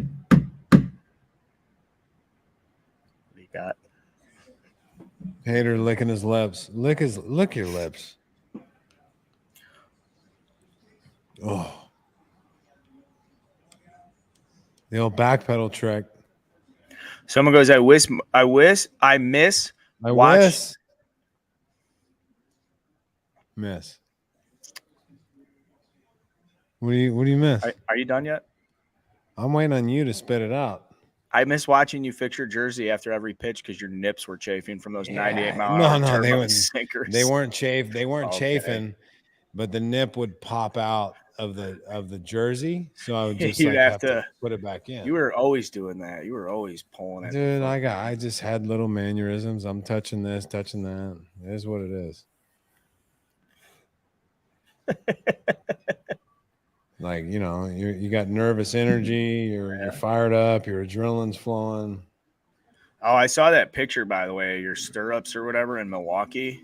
How brutal was that? Oh, I want to text that guy, delete this from the internet right now. I did it just to make a point because my other socks weren't there, so I'm like, fuck it, I'm gonna wear these.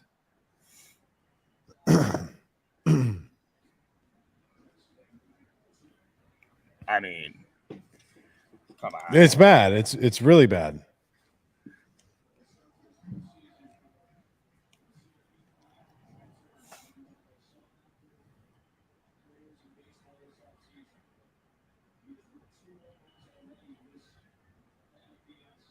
Man, it's a good take.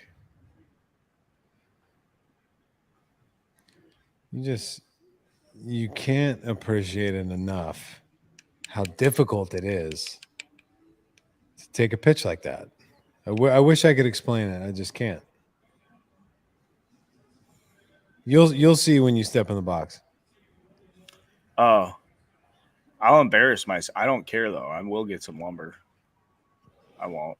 I probably have 100 bats in the garage, like of mine. I kept them all. 34.5 ounce or 34, 30, 34, 32 and a half. 32 and a half. It's a log. Maple? Ash? I think it's about 50-50. But most guys don't swing maple anymore. Most guys use ash.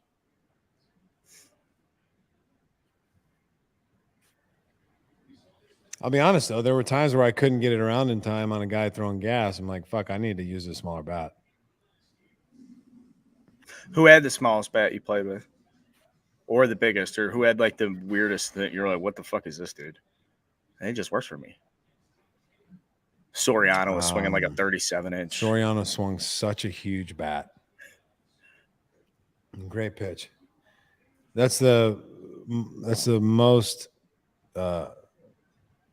well executed pitch he's thrown all night.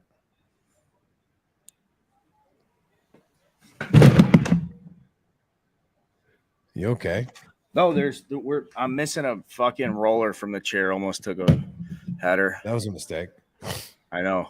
Oh, The pitch, but he got away with it. This is 99 and it was left. Oh man, that's that I almost fell out of my chair again because of the balance. You see? Calm down over there. See, that's why I gotta go stability ball. Stabilize. Whoa! Fuck yeah. Freddie free. I mean, short stroke. Yeah. Double tap. 2 times. You're thinking about John Hamm too much. That's a big one, man. John Hamm shows up. I'd let John Hamm fuck me with it. No, I wouldn't. Now you got to stop. I'm sorry. You got people leaving the stream. Well, I mean, I shoot from the hip. I'm not drunk. I'm just being honest. All right. Hey, they got the tying run on the plate. Padres were in the exact same situation last night.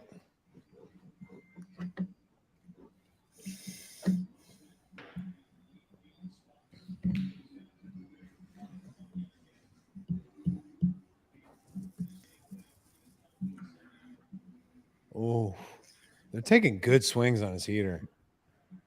Problem is, it's too elevated to do anything with it.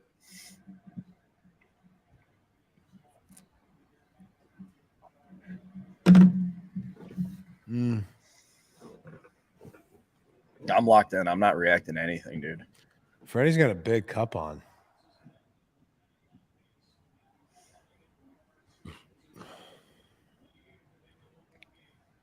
Like a protective piece?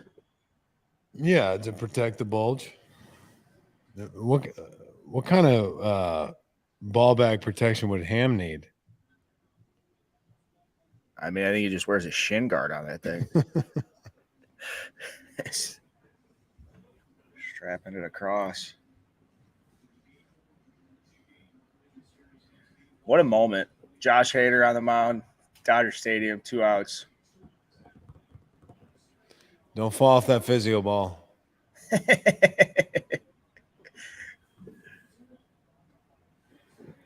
I'm really glad we didn't go to LA again because I probably would have gone to that card shop.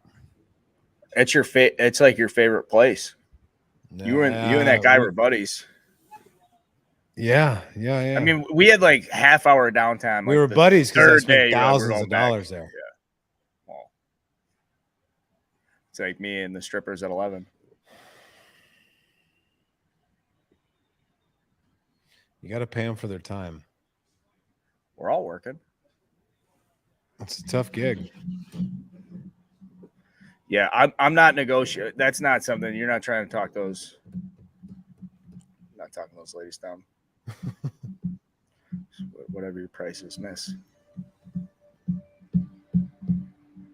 LA night scene's weak, dude. Those bars close. Like you have to be so rich to ball out there to like 4 a.m. Otherwise, all those bars just close at 11.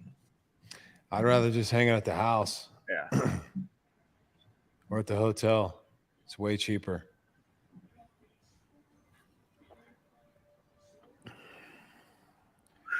Final strike. You've already seen it. What happened? What? Game over. No, how do you know? The game's not over. Series 1-1. Back to SD. I can hear it on your fucking sound. Oh. There it is. That's a hell of a ball game. Yeah. Crony. Yep. It really was masterfully played. And the starting pitchers grinded. I mean, they didn't have their best stuff either guy, Darvish or Kershaw. I'm sure if both guys, had a chance to get out there again. They managed the game though. Yeah, I mean, it was, a 3-3 ball game. There's Sonny. Come here. Hi. And the big question for the Padres is bullpen at the start of the playoffs. And so far, 4 games in the postseason, it's definitely been, something they've been able to rely on. If they can get big innings like that out of Suarez and Hader can be dialed in, dude, it's a different ball game, man. It's a different game. Well, all right. We got some closing thoughts for the stream. Obviously, thanks everybody who tuned in, contributed to the conversation. We have more of these coming for the playoffs. We're going to be around throughout the playoffs, October. A little different vibe here. A vibe I very much enjoy. It's a great vibe. Yeah, it's fun. I like watching the game like this, pitch by pitch. Talking to the chat, keeping score, having a couple of beers. It's a good time. I mean, the playoffs have they've been great so far. We'll kind of get to that on our, on the podcast that we're going to film now. But yeah, it was a good stream. Fun game to watch. I mean, I hate staying up this late, but what are you going to do? Right. We'll be back. Guys, go subscribe to Start at 9 because we'll have our interview out when it's done. Joe Girardi is on the show and talks all about this Phillies team, leaving Rob Thompson, his, a lot of experiences, a lot of inside Phillies clubhouse, cool stuff. But yeah, thanks so much for tuning in. We got a podcast to cut. Yeah, we'll see you next time. We'll probably do this again in a few days. Feels good. All right, buddy. I'll see you in the other stream link.